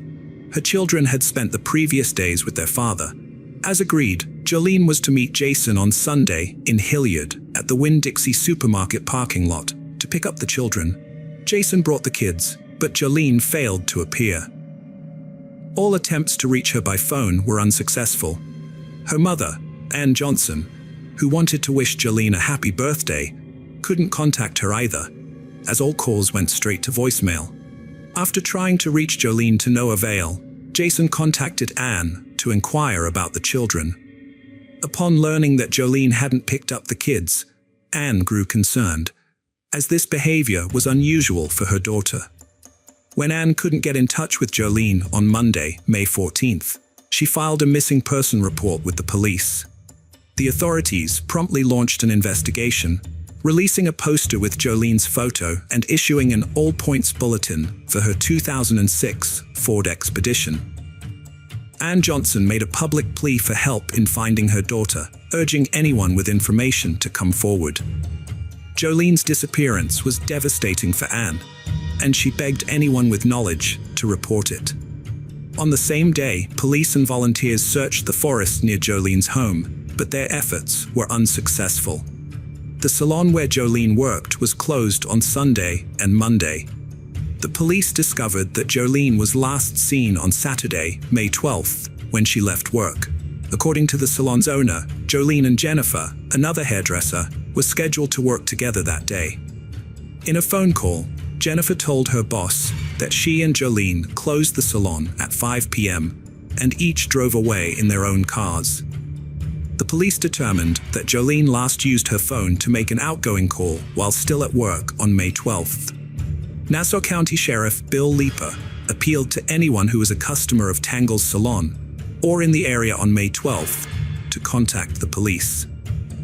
Jolene's relatives and friends didn't think she was hiding on her own accord. The owner of the salon, where Jolene had worked for 6 years, shared their skepticism. It was hard for them to believe that she would abandon her children. The police were determined to uncover at least one lead, so they delved into Jolene's personal life. As spouses often become hostile during divorce and child custody disputes, they took a closer look at Jason. Meanwhile, detectives found that just 5 days before Jolene vanished, a neighbor had reported a loud argument to the police. It emerged that Jolene had been fighting with her ex-boyfriend, Jason G., and their children were witnesses to the altercation. He had asked Jolene if he could stay with her for a while, but she refused. Enraged, he began vandalizing everything in sight. The reason for her refusal was that the police were actively searching for Jason due to his parole violations. By the time the police arrived, Jason had managed to flee the scene. After Jolene disappeared, Jason G. became a person of interest in the police investigation. 2 days into the investigation, on May 15, 2018, the police found Jason G. hiding in Jolene's house, where he had been since the day Jolene's neighbor reported a loud quarrel to the police. He was arrested and taken to the police station for questioning. During the conversation, Jason G. claimed he was not involved in Jolene's disappearance. Meanwhile, the police discovered their first crucial lead. They found Jolene Cummings's SUV parked outside a Home Depot hardware store, just a few miles from her workplace. The vehicle was undamaged and showed no signs of a struggle. On May 15th, the police visited the salon where Jolene worked, as it was the first working day after a 2-day break. They arrived at 10 a.m. to speak with Jennifer Seibert, an employee who claimed to be the last person to see Jolene and to have closed the salon with her before the weekend. However, Jennifer failed to show up for work, citing an urgent matter in another city.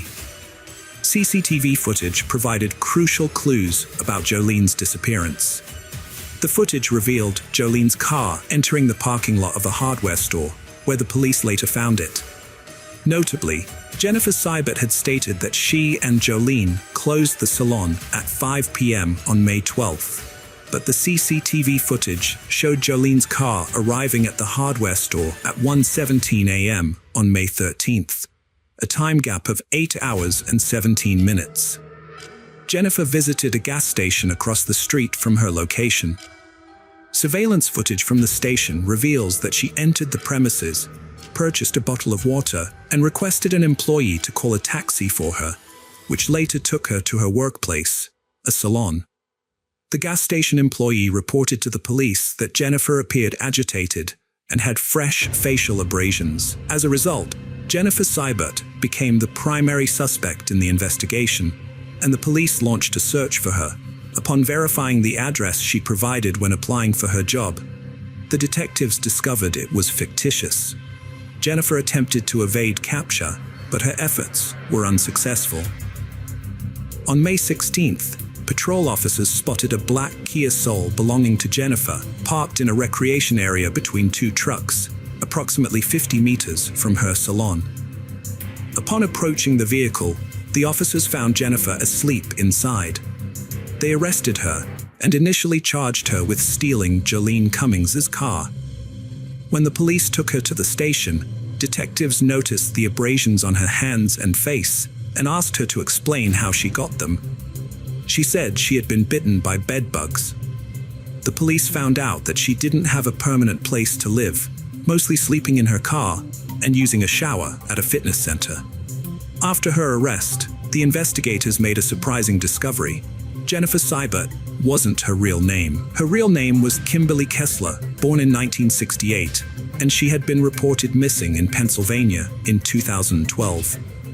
The name Jennifer Marie Seibert belonged to a 13-year-old girl who died in a car accident in Germany in 1987 and was buried in Butler Cemetery, Pennsylvania.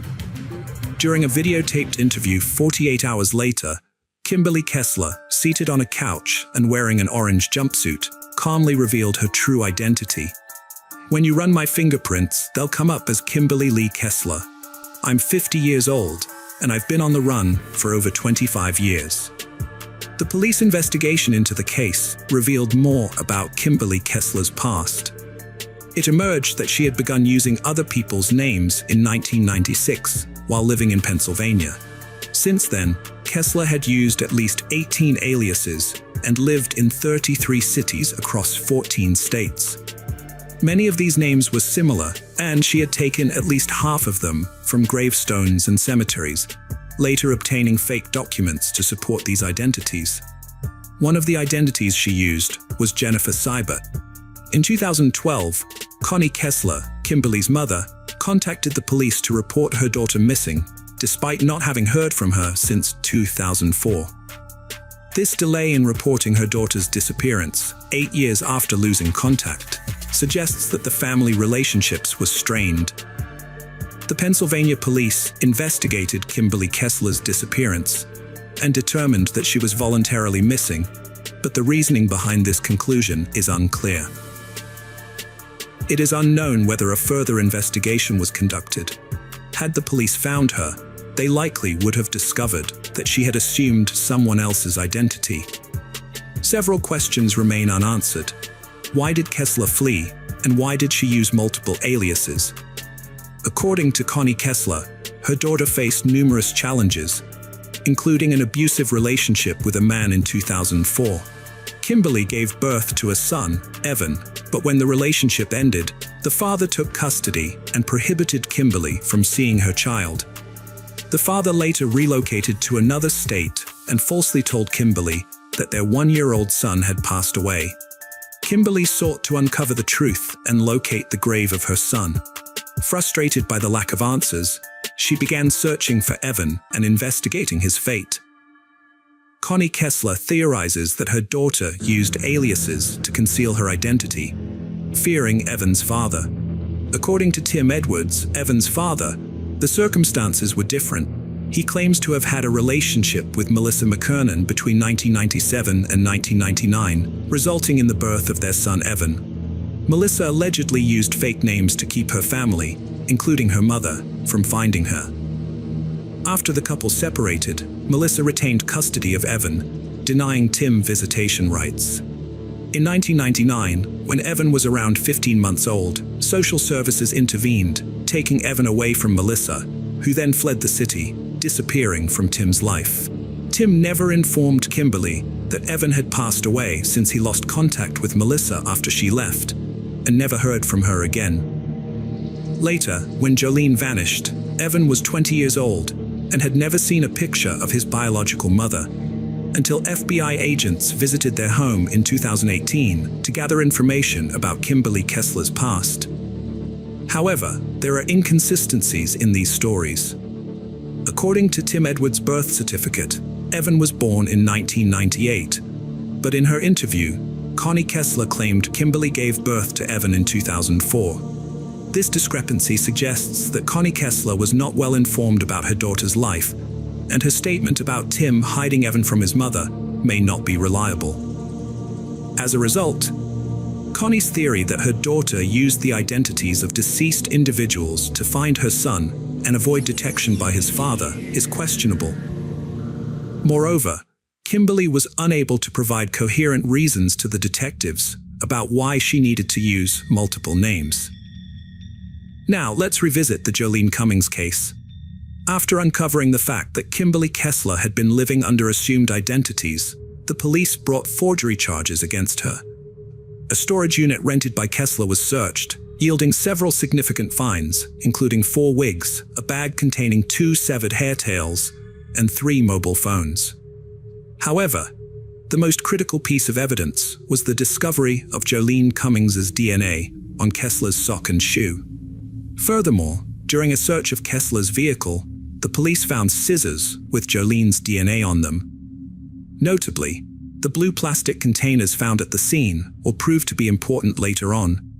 The phone seized from Kessler revealed a disturbing search history. It suggested that what happened to Jolene Cummings was not an accident, but rather something Kessler had been preparing for. On April 30th, 2018, at 3:36 a.m., Kessler searched for information on a man who was charged with murder after his co-worker's remains were found in his yard. This was followed by a search on May 8th at 1:37 a.m. for cases where a co-worker was found guilty of murder, but the body was never found. Later that day, at 7:13 a.m., Kessler searched for advice on injecting and how to use a tourniquet. She also looked up a list of female murderers by country on a website called Murderpedia, as well as a list of female murderers in Florida. Finally, she searched for information on autopsy and post-mortem changes at 6:33 p.m. The owner of the hair salon where Jolene worked reported that the plant in the pot inside the salon had been replaced. This draws attention to Kessler's search queries on May 13th, the day Jolene failed to pick up her kids. At 12:05 p.m., Kessler searched for indoor palm and then variation palm tree. A minute later, at 12:06 p.m., the police examined CCTV footage from a hypermarket selling household goods, located a few hundred yards from the Tangles hair salon. The footage showed Kessler arriving at the hypermarket on May 14th at 2:39 p.m. and leaving the store half an hour later with a plant, which would later end up at the hair salon on May 15th at 6:13 p.m. 2 days later, on May 16th at 6:27 p.m., Kessler searched online for Jolene Cummings' "I Have Vanished" and "No Body, No Crime." Forensic experts used luminol and ultraviolet light to investigate the hair salon, and their findings suggested that a serious crime had taken place there. The entire room glowed under the ultraviolet light, indicating the presence of blood or other bodily fluids. On May 22nd, the sheriff held a press conference, during which he announced, "We have gathered sufficient evidence, although some of it will remain undisclosed for the time being to protect the ongoing investigation. Sadly, our evidence leads us to conclude that Jolene Cummings has likely died." The investigators learned that, about a week before her disappearance, Jolene shared her suspicions with a colleague at the Tangle salon. She thought their new hairdresser, Jennifer, was hiding something and wasn't being genuine. According to some salon clients, the relationship between Jolene and Jennifer was strained.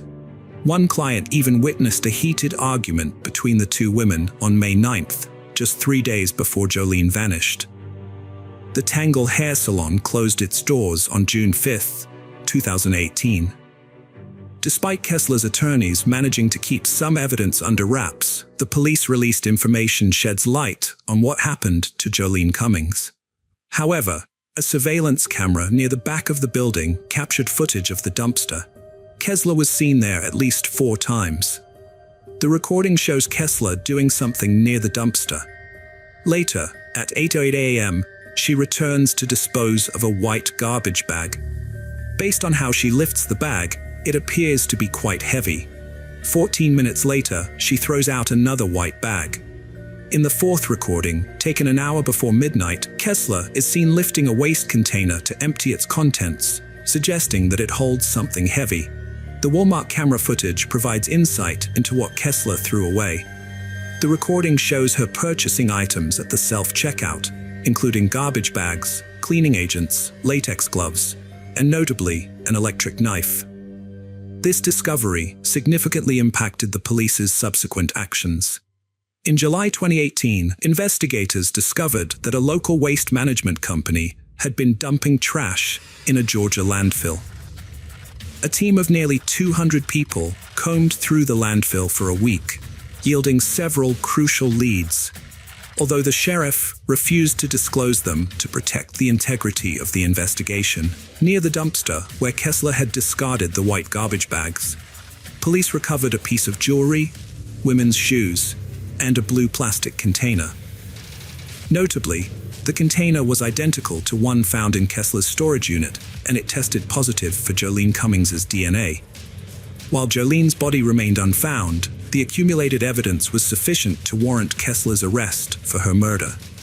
On January 17, 2019, Kimberly Kessler made her first court appearance, entering a not guilty plea.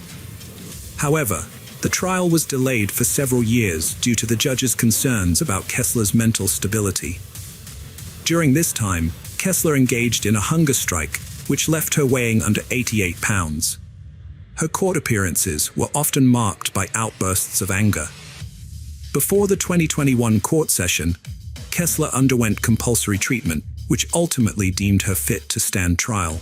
On December 9, 2021, the jury delivered a guilty verdict, and on January 27, 2022, Kessler was sentenced to life in prison without parole. The prosecution believes Kessler's motive was to silence Jolene Cummings, who threatened to expose her lies during a press conference. Sheriff Leeper expressed satisfaction with the verdict, stating that Kessler would spend the rest of her life in Florida State Prison. Unfortunately, Jolene Cummings' body was welcome to our channel. Today we're going to take a look at another horrible case with you. The case of Diane Holick. Diane Holick a 43-year-old senior executive at IBM, was known for her reliability. So when she missed a scheduled work call on the morning of November 16, 2001, her colleagues were immediately concerned. Unable to reach her, they alerted the police, asking them to check on her at home. The officers' discovery at her house was gruesome. Born in 1958 in New York City, Diane was a driven person who had built a successful career at IBM, one of the world's largest hardware and software companies. Over 20 years, her hard work had earned her a senior position, allowing her to work from her home office in Austin, Texas, where she had moved in 1996. Diane lived a luxurious life in the suburbs, hosting wine-tasting parties, frequenting expensive restaurants and dance clubs, and engaging in charity work. She was also trying to improve her personal life. In mid-November 2001, a severe storm warning was in effect in Texas, bringing torrential rains and tornadoes to Austin. On the morning of November 16th, Diane worked from home, but her company had scheduled a work call. Despite having multiple phones, including her home phone, she stopped answering all of them. Her colleagues left messages asking her to call back, and they soon became concerned when she didn't respond. They contacted the police department and requested that someone be sent to Diane's house to check on her welfare. When the officers arrived, Diane's neighbor, who had a spare key, noticed their presence. The police entered the house, where they were met with complete silence, broken only by the sound of dogs emerging from the kitchen. As they received no response from Diane, they began to search the house. In the second-floor bedroom, they made the grim discovery of Diane Holick's lifeless body. Diane's home was one of the cleanest crime scenes detectives had ever encountered. Her body, fully dressed, lay in the bedroom next to her bed. Strangulation marks on her neck, resembling those left by a rope, and signs of wrist binding with cable ties, indicated a crime had taken place. The lack of theft, struggle, or forced entry led detectives to suspect that Diane's killer was someone she knew and trusted. There was no evidence of forced intimacy before her death, but dark spots and red stains on the carpet near the bedroom entrance suggested a possible struggle. One anomaly in the otherwise tidy home caught the detectives' attention. A towel lying on the back of the living room sofa seemed out of place. They sent it to the laboratory for analysis, hoping it might provide a crucial clue. The police spoke to the people who knew Diane and found that she didn't have any known enemies, although it's possible that some might have been unknown. During their investigation, they discovered that Diane was in a romantic relationship with Dennis Conley, the man she wanted to spend the rest of her life with. This wasn't her first marriage. Her previous one had ended quickly. Diane and Dennis met through a dating service, and he had 2 children from a previous marriage. Dennis was a businessman living in Houston, around 150 miles from Austin, where Diane resided. Despite the distance and infrequent meetings, they grew close quickly, and after 2 months of communicating, Dennis proposed to Diane, giving her a $17,500 platinum ring. She accepted his proposal. According to Diane's close friends, her relationship with Dennis had begun to deteriorate recently. As an independent woman focused on building her career, Diane felt uneasy with Dennis's occasional attempts to control her. Another issue was the decision to move to Houston. The couple had decided to start their life together in his hometown, so Diane put her suburban Austin home up for sale. However, realtors struggled to find a buyer willing to pay the $435,000 asking price for the property. Detectives investigated whether Dennis was involved in Diane's death, asking him to come to the police station for a voluntary conversation without an attorney. Dennis agreed and spoke candidly with the detectives. The medical examiner's report indicated that Diane died between 3 p.m. on November 15th and 3 a.m. on November 16th. A strange detail caught their attention. Diane's wedding ring, given to her by Dennis, was missing from her finger, while her other jewelry in the bedroom remained untouched.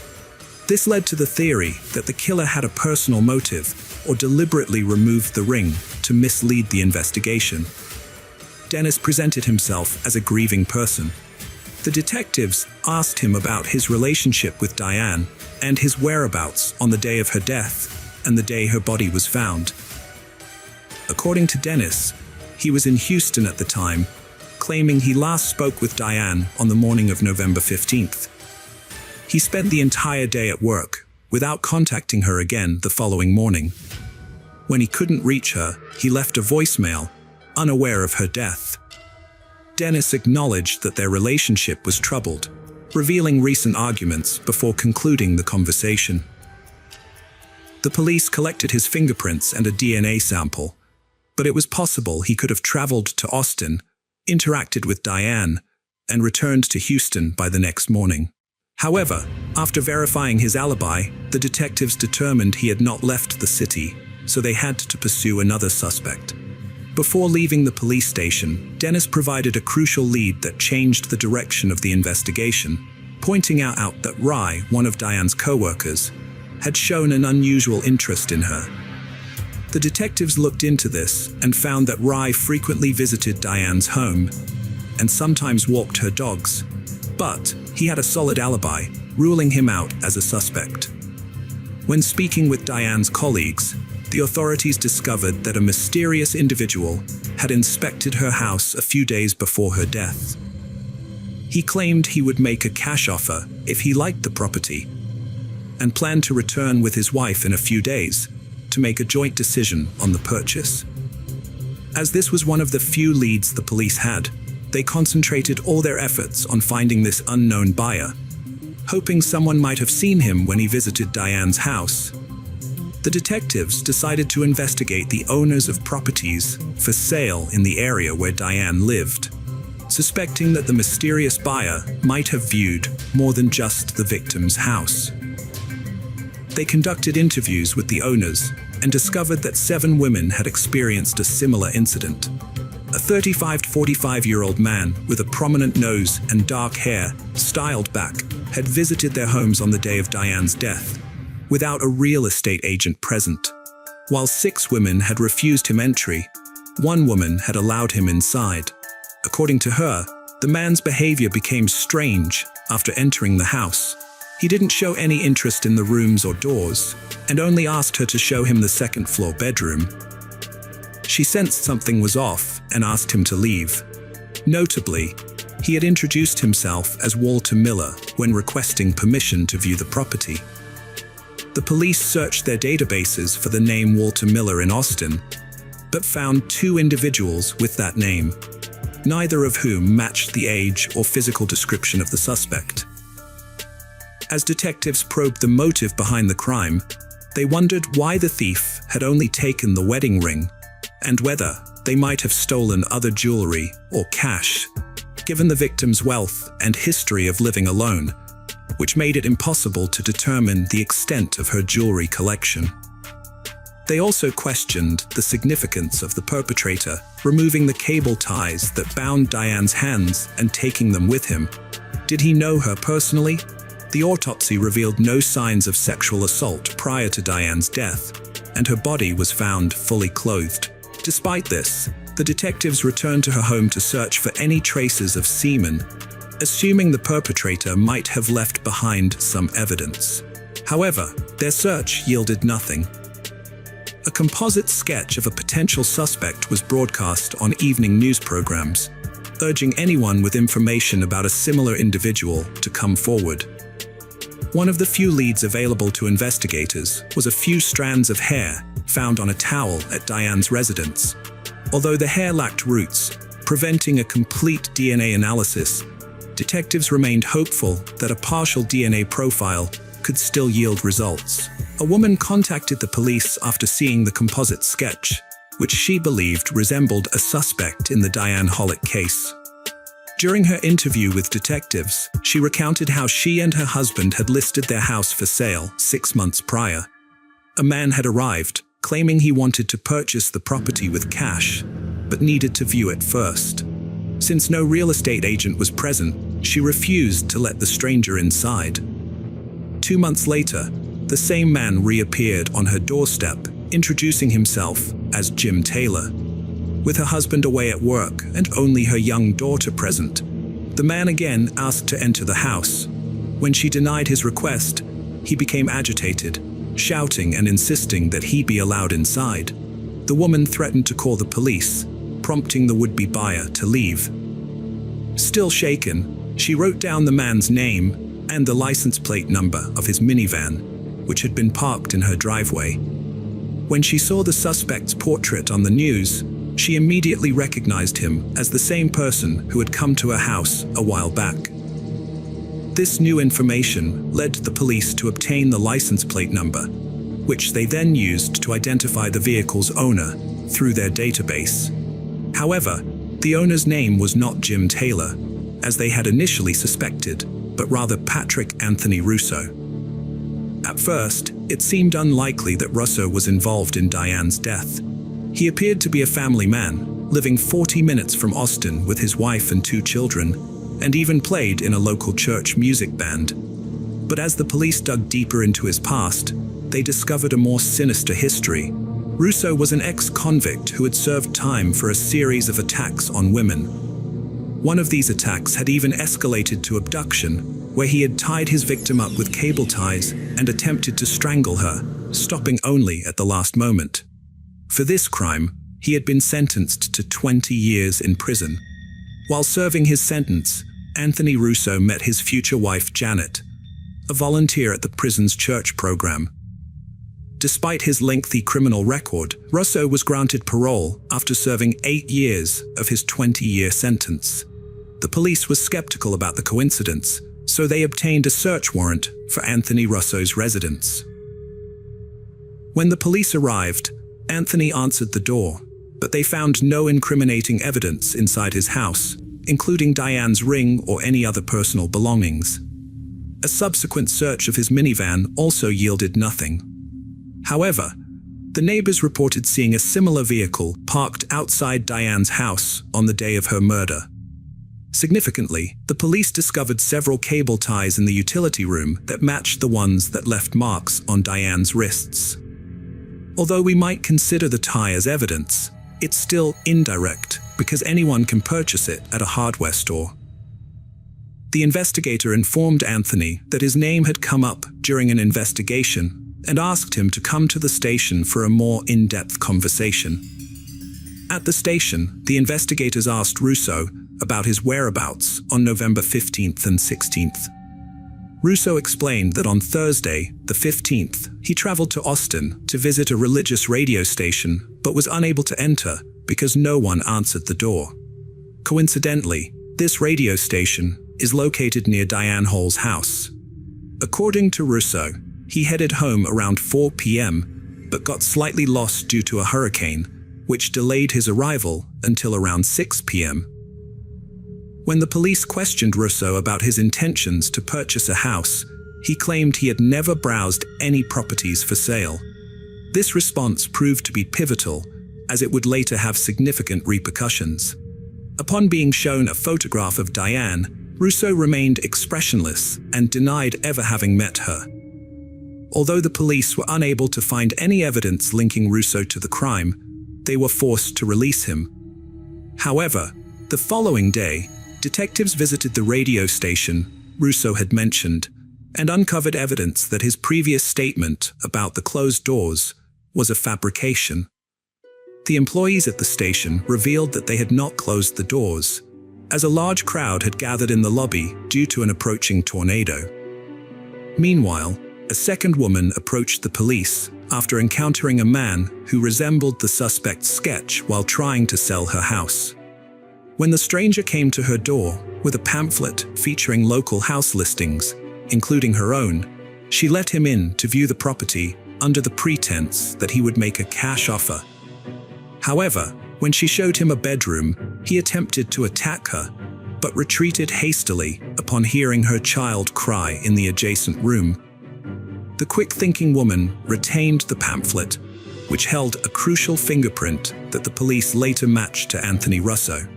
Russo's claim of never having looked at houses for sale was thus discredited, and his false statement constituted a misdemeanor, a probation violation.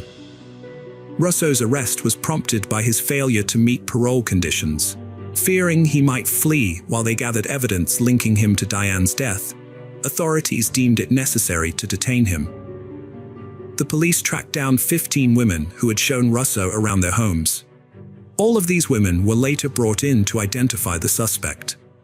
In a lineup, the women saw 5 men, including Anthony Russo, all dressed similarly and with similar appearances. Each of these men repeated the phrase, "You have a beautiful house," in turn. 10 of the 15 women identified Anthony Russo as the man who had viewed their homes prior to purchasing. The other 5 women were unable to make a positive identification. When the police questioned Russo again, he knew he had been caught lying. Despite this, he continued to proclaim his innocence. At one point, he requested to see his wife and then refused to answer any more questions. The detectives soon received a report from the laboratory, which confirmed that the mitochondrial sequence of the hair found on the towel at Diane's house matched Anthony Russo's DNA. While this was a significant finding, it was not conclusive, as there was a small chance, 1 in 12,900,000, according to court documents, that the hair could have belonged to someone else. Although the investigation had accumulated a significant amount of circumstantial evidence, there was no single piece of direct evidence linking Russo to Diane Hollick's death. One additional piece of circumstantial evidence, however, was the report on the location of his cell phone, which placed Russo in the same area where Diane lived on the day she died. After examining the computer seized from his house, experts found a disturbing search history. Russo, a 37-year-old father of 2 and regular churchgoer, frequently visited an adult website. On this site, he watched videos and read articles about strangulation during intimate interactions. Notably, access to these materials required payment. Even more alarming was the discovery that just days before Diane's death, Russo read a story about a man who posed as a buyer to enter a lonely woman's home, strangled her, and then stole valuables, making it seem like a robbery to conceal his true motive of satisfying a desire for strangulation. The detectives conducted a thorough investigation into Russo and his wife's financial situation. Despite having only $2,000 in savings, Russo claimed to be in the market for a new home, which raised suspicions. Furthermore, the couple had yet to pay off the mortgage on their current residence, although there was no concrete evidence to prove this. On February 5, 2004, more than 2 years after Diane Hollick's death, the police arrested Anthony Russo on suspicion of her murder. During his trial, 14 women took the stand, testifying under oath that Russo had approached them about purchasing a house. Several of these women reported that Russo had visited them on the day of Diane's death, although they refused to let him into their homes. One woman, however, initially allowed him in before asking him to leave due to his unusual behavior. Notably, all the women Russo targeted were of a similar age, suggesting that he had been observing them before making his move. Russo appeared to have a specific type of woman in mind. The prosecution presented the evidence again, describing the events of that fateful November day. As previously stated, Diane informed a colleague that a potential buyer had visited to view the house. Prosecutors suggested that Russo learned Diane lived alone when he first saw the house on November 15th. He toured homes for sale, but only one woman, Diane, let him inside. On his return to Diane's house, Russo likely asked to view the property again, but this time with a sinister motive, carefully planning his actions to avoid leaving evidence.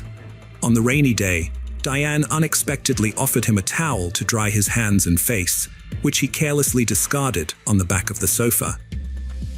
As she showed him the house again, Russo attacked her on the second floor.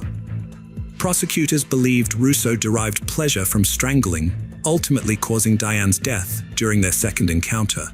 Before leaving, Russo stole cable ties and Diane's wedding ring, which the police were unable to find. He locked the door using a spare key kept at the front door. Russo's former and current wives testified in court, and both claimed that Anthony Russo took pleasure in the act of strangulation. It's notable that this was not his first offense, as he had a prior conviction for a similar crime. After deliberating for 11 hours, the jury found Patrick Anthony Russo guilty, and the court sentenced him to life in prison. Despite his history of criminal behavior, Russo never admitted to his guilt. He will become eligible for parole again and can file his first parole petition in 2044, at which point he will be over 80 years. Hello friends, welcome to our channel. Today, we're going to take a look at another horrible case with you. The case of Nicholas Billingham. Fiona Beale and Nicholas Billingham were together for 17 years, with their fair share of ups and downs like any other couple. Although their case was closed 2 weeks ago, many details are likely to emerge later. Here's what I've learned about their relationship so far. Leslie Oldham, who knew the couple well, described them as follows. "I found Fiona to be really nice," Leslie recalled. "Although they didn't exhibit overt displays of affection, they seemed happy enough. Nicholas brought her over for a cup of tea, and she was polite and chatty." Nicholas had a reputation as a ladies' man, which made it difficult to predict how long his relationships would last. Fiona and Nicholas's relationship ended in November 2021. After splitting up with Fiona Beale, Nicholas Billingham remained in contact with his friends and family. He sent a text to his mother, informing her that he had run off with a woman named Faye and claimed to be thrilled with his new life. Fiona took 10 days to recover from the breakup, and when she finally felt better, she returned to work.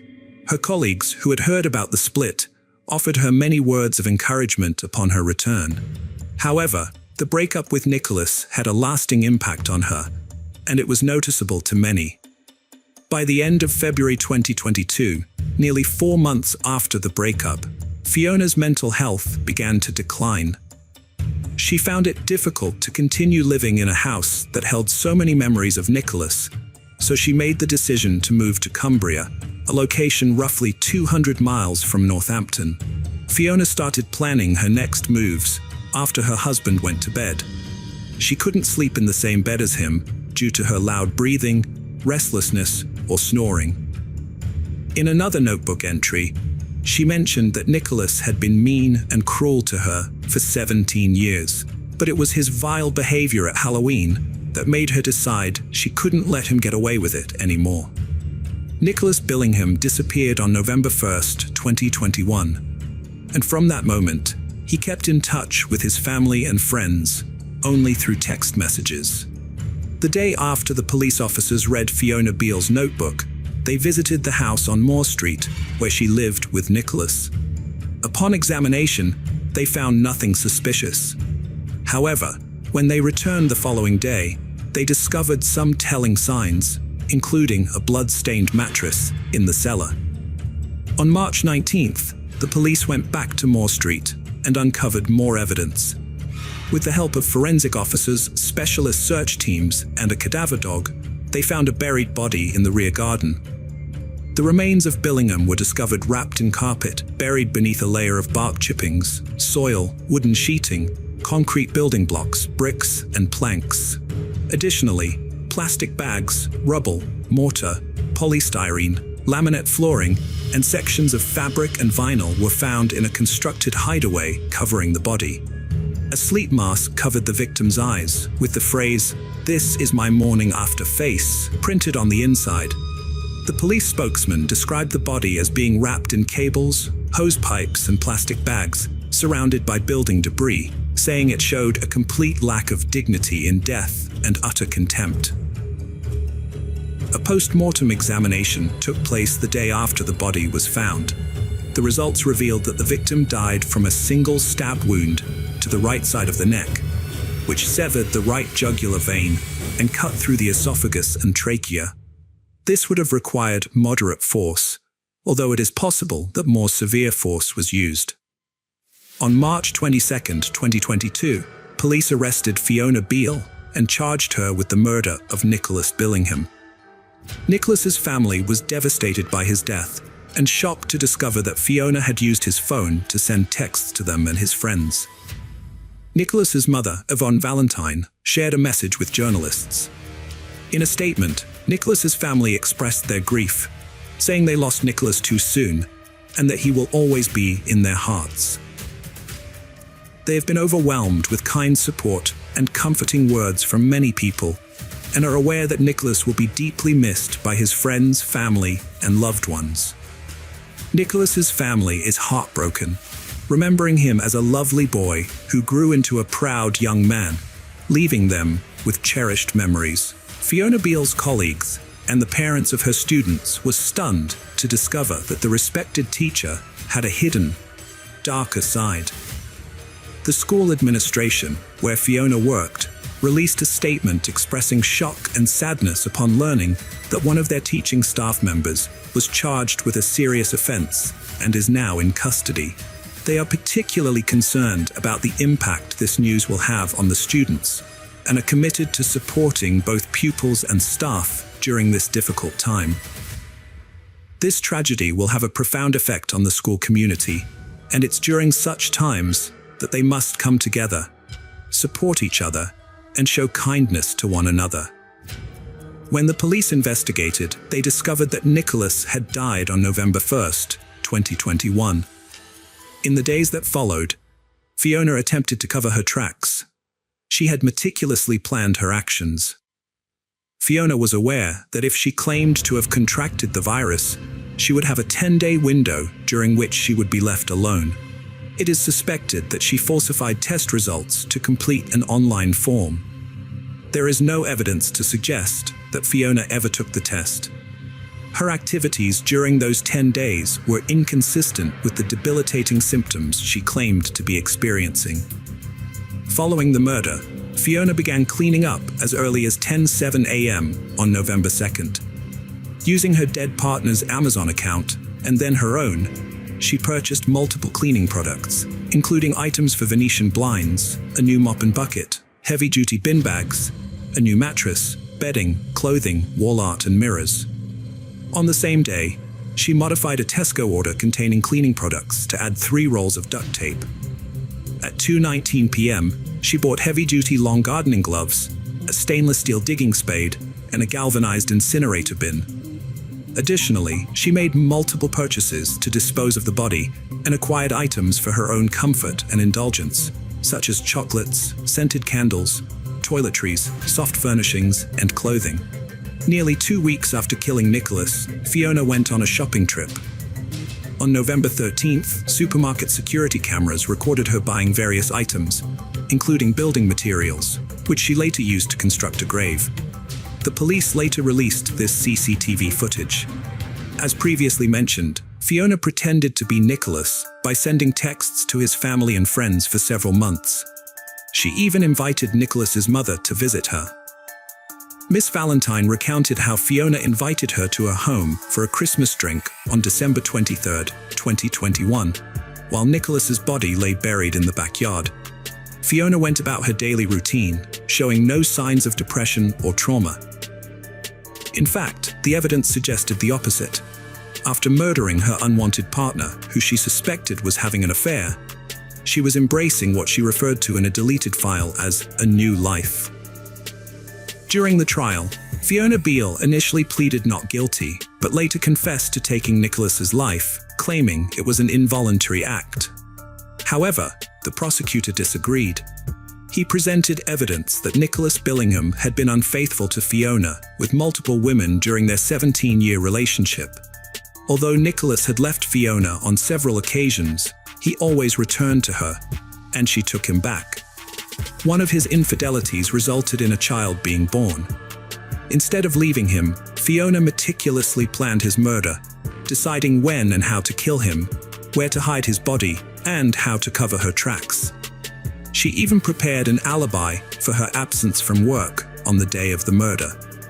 Defense attorney Andrew Wheeler presented a statement to the jury following the prosecution's opening argument, stating that Fiona had struggled with mental health issues for years prior to the killing due to Mr. Billingham's controlling behavior. Wheeler emphasized that the case was not as straightforward as the prosecution claimed, highlighting Fiona's good character and reputation as a 49-year-old school teacher. Wheeler acknowledged that Fiona unlawfully killed Nicholas Billingham, but emphasized that the case revolves around her mental state at the time. He argued that Billingham's psychologically dominant behavior had worn Fiona down over the years, breaking her spirit. The court was informed that Fiona Beale has no clear recollection of the actual event. After visiting London, Fiona continued to send messages to the head teacher, claiming she was ill. In March, the concerned head teacher reached out to Fiona's mother, who revealed that Fiona had told her she was going on a school residential trip. The head teacher then notified the police, reporting Fiona as missing. The Cumbrian police traced Fiona to a rented address near Kendal, but she insisted she just wanted some peace and quiet, and did not want her family to know her exact location. The officer relayed this message to Fiona's mother, but 3 days later, the authorities returned to the lodge after Fiona sent her family a message apologizing and expressing her love for them. Eventually, Fiona Beale altered her initial statement and fully acknowledged her guilt. At Northampton Crown Court, she shared details about her personal life and career with the jury, claiming that Billingham had twice thrown a dinner plate against a wall due to their disagreements over cleanliness. Fiona recalled her university days, during which she was prescribed antidepressants. She described her partner Billingham as caring and attentive initially, but changing gradually over time. At the start of their relationship, Fiona had accidentally left a cloth with cleaner on it, which stained a worktop. Although it didn't seem serious at first, cleaning became a major issue throughout the years. Instead of laughing it off, Fiona would get scolded. When having meals together, Fiona explained that everything had to be exactly as Billingham wanted it. She couldn't pinpoint when this behavior started, but it worsened over time and continued until the end. Even the way items were placed in cupboards was strictly regulated, with everything facing outwards. Fiona claimed that Billingham threw plates of dinner at the wall on a couple of occasions, which made her lose confidence. She mentioned that his behavior started as joking about her not doing something, but eventually turned nasty. Before taking his life, Fiona told Billingham that she would kill him to prevent him from hurting another woman the way he had hurt her. She later accused him of lying to his own family to protect himself, prioritizing his own self-preservation and attempting to show her in a bad light. Nicholas left behind 2 beautiful children who will never have the opportunity to see or talk to their father again. They'll never be able to invite him to special events, have him attend their weddings, teach them to drive, or simply spend time with him. You've taken all of that away from them. Fiona received a prison sentence of 20 years. Speaking after the guilty plea, Nicholas's mother, Yvonne, expressed her outrage and pain, saying it was unbearable to know that her son's killer had offered her a drink while his body lay buried just a few feet away. She struggled to comprehend how someone could harbor such hatred to commit such a heinous act. Welcome to our channel. Today we're going to take a look at another horrible case with you. The case of Kirti Vyas. Kirti Vyas, a 28-year-old resident of Mumbai, lived with her family in a Bharatnagar residence on Grand Road. After completing her education, she worked in the finance department at a famous beauty salon in Andheri West, Mumbai. On March 16, 2018, Kirti followed her daily routine, leaving her house at 7 a.m. to head to the office. Her 2 friends were already waiting for her in their car, and together they drove to work. However, Kirti failed to return home that evening, and her family was unable to contact her as her phone was switched off. Concerned, they reported her disappearance to the police. Despite an extensive 50-day search, there was no trace of Kirti. It wasn't until the police conducted a thorough investigation that they found a crucial clue, a drop of blood, which ultimately led them to uncover the truth behind her disappearance. Kirti's family members were busy with their tasks when, around 11:30 a.m., her mother tried to contact her to ask for the Wi-Fi password at home. However, she couldn't reach Kirti because both of her mobile phones were switched off. Assuming Kirti was busy at work, her mother thought she had turned off her phones and focused on her own tasks. Later that evening, Kirti's family grew worried when she didn't come home on time. They called her office and were surprised to learn that Kirti hadn't come to work that day and her phone was consistently switched off.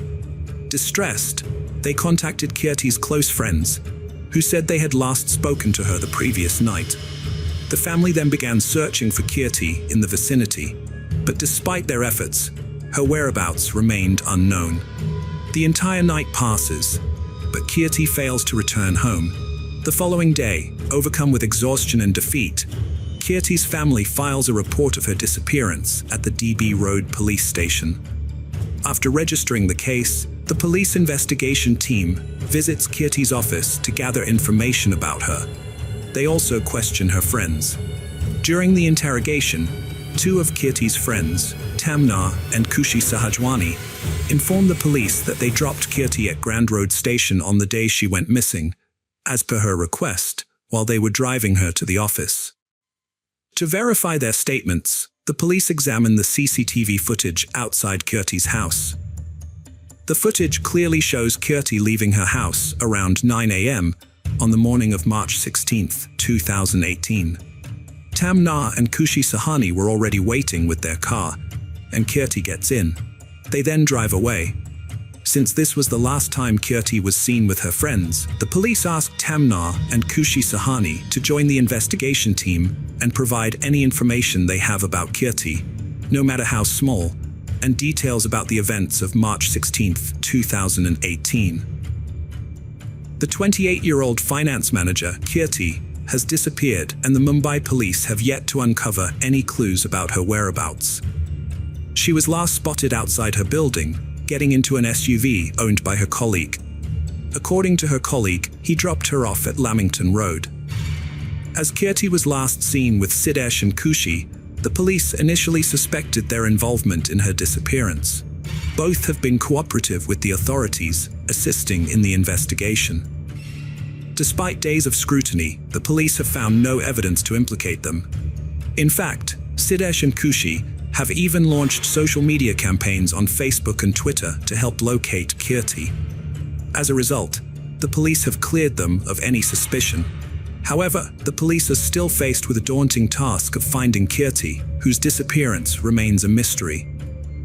The crime branch had already verified CCTV footage outside Kirti's home, which confirmed that Siddesh and Kushi gave Kirti a lift in their car heading towards the office.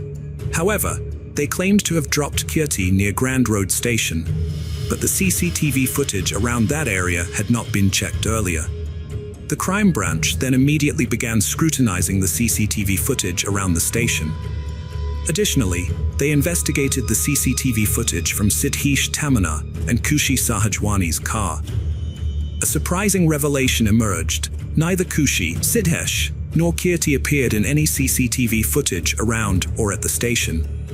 Moreover, the CCTV in Siddesh Tamana's car did not confirm that they went towards the station on March 16, 2018. When questioned by the crime branch, Siddesh and Kushi initially claimed to have dropped Kirti at Grand Road Station, but the CCTV evidence contradicted their statement. Later, they changed their story, saying that Kirti had initially asked to be dropped at the station, but then requested to get down near Navjivan Society, which is why they did not reach the station. The prime suspects had repeatedly changed their statements, arousing the policeman's suspicion. As a result, they kept a close eye on both of them. In addition to this, their phone records were checked, but nothing suspicious was found. Consequently, both individuals remained at large for nearly 50 days. Despite Kirti's disappearance without a trace, it seemed as though there would be no leads on their whereabouts. However, the police received a forensic report that completely altered the course of the case. It was discovered that when Kushi, Siddesh, and Kirti were last seen leaving the office on March 16, 2018, the police had immediately sent the car they used for forensic examination. The forensic lab's report revealed that a drop of blood was found in the car's trunk. After subjecting this drop of blood to a DNA test and matching it with a sample from Kirti's parents, it was confirmed that the blood found in the car belonged to Kirti. The presence of Kirti's blood in the car was now revealing a lot. After this revelation, the police take Siddesh Tamanar and Khushi Sahajwani into custody again and begin a rigorous interrogation. Both of them initially claim that they dropped Kirti off on the way and do not know her whereabouts. However, when the police confront them about a drop of Kirti's blood found in the car's trunk, they are unable to provide a clear explanation. Under intense questioning, they eventually crack and start revealing the truth. The truth is shocking. It emerges that KY worked as a finance manager at B. Blunt Salon, while Khushi Sahajwani was Kirti's junior, and Siddesh Tamanar worked as an account executive. Siddesh Tamanar had been employed at the salon for a long time, with decent performance, but had been failing to meet his targets for the past few months, accompanied by continuous errors in his work. As a result, Kirti issues a notice to Siddesh Tamanar, warning him to either improve his performance by March 16, 2018, or face termination. In this notice, Siddesh Tamanar, 28, informs his colleague, 42-year-old Khushi Sahajwani, who works with him. Unbeknownst to others, a romantic relationship had developed between Khushi and Siddesh at the office, despite Khushi being already married. When Kirti issued the notice to Siddesh, Khushi became fearful that she would also lose her job, since Siddesh had failed to improve his performance in March. In response, Khushi and Siddesh concoct a sinister plan. They call Kirti and ask her to meet them at the office, and instead of taking the train, Kirti gets into their EOS sports car. En route, they demand that Kirti not terminate Siddesh's employment. But Kirti responds that the decision would be made at the office meeting. When they don't get their way, the two start physically fighting with Kirti inside the car. During the struggle, Siddesh and Khushi use a scarf to strangle Kirti, keeping her restrained for an extended period, ultimately resulting in her death inside the car. After Kirti's death, the two concoct a plan to discreetly dispose of the body, making it seem like nothing is amiss. They install a sunroof in the car, placing Kirti's body inside, and then head to the office. Upon their return, they drive the car to a secluded area, where they dismember Kirti's body into 3 pieces, all within the vehicle. They subsequently dispose of the pieces in different locations. After securing the evidence, they visit a nearby car wash to thoroughly clean their vehicle, inside and out. From there, they proceed to Kirti's house, where they join forces with her family to stage a search effort, thereby avoiding suspicion. Siddesh and Khushi even launch an online campaign to find Kirti and personally visit the police, ensuring that no doubts are raised. Despite their confidence in evading detection, their luck takes a dramatic turn when the car cleaner's negligence leaves behind a trace of Kirti's blood in the trunk, ultimately exposing the entire incident. Following the full disclosure, Siddesh Tamanar and Khushi Sahajwani are charged with severe offenses, including kidnapping, misleading the police, destroying evidence, and murder. They are subsequently arrested and imprisoned. Currently, regarding the status of this case, Khushi Sahajwani has been released on bail, while Siddesh Tamanar remains behind bars. The police have yet to recover Kirti's remains. As the Mumbai crime branch continues to search for the body of 28-year-old Kirti Vas, who was murdered on March 16th, they suspect that the body might have been dumped in the area. The search operation is ongoing.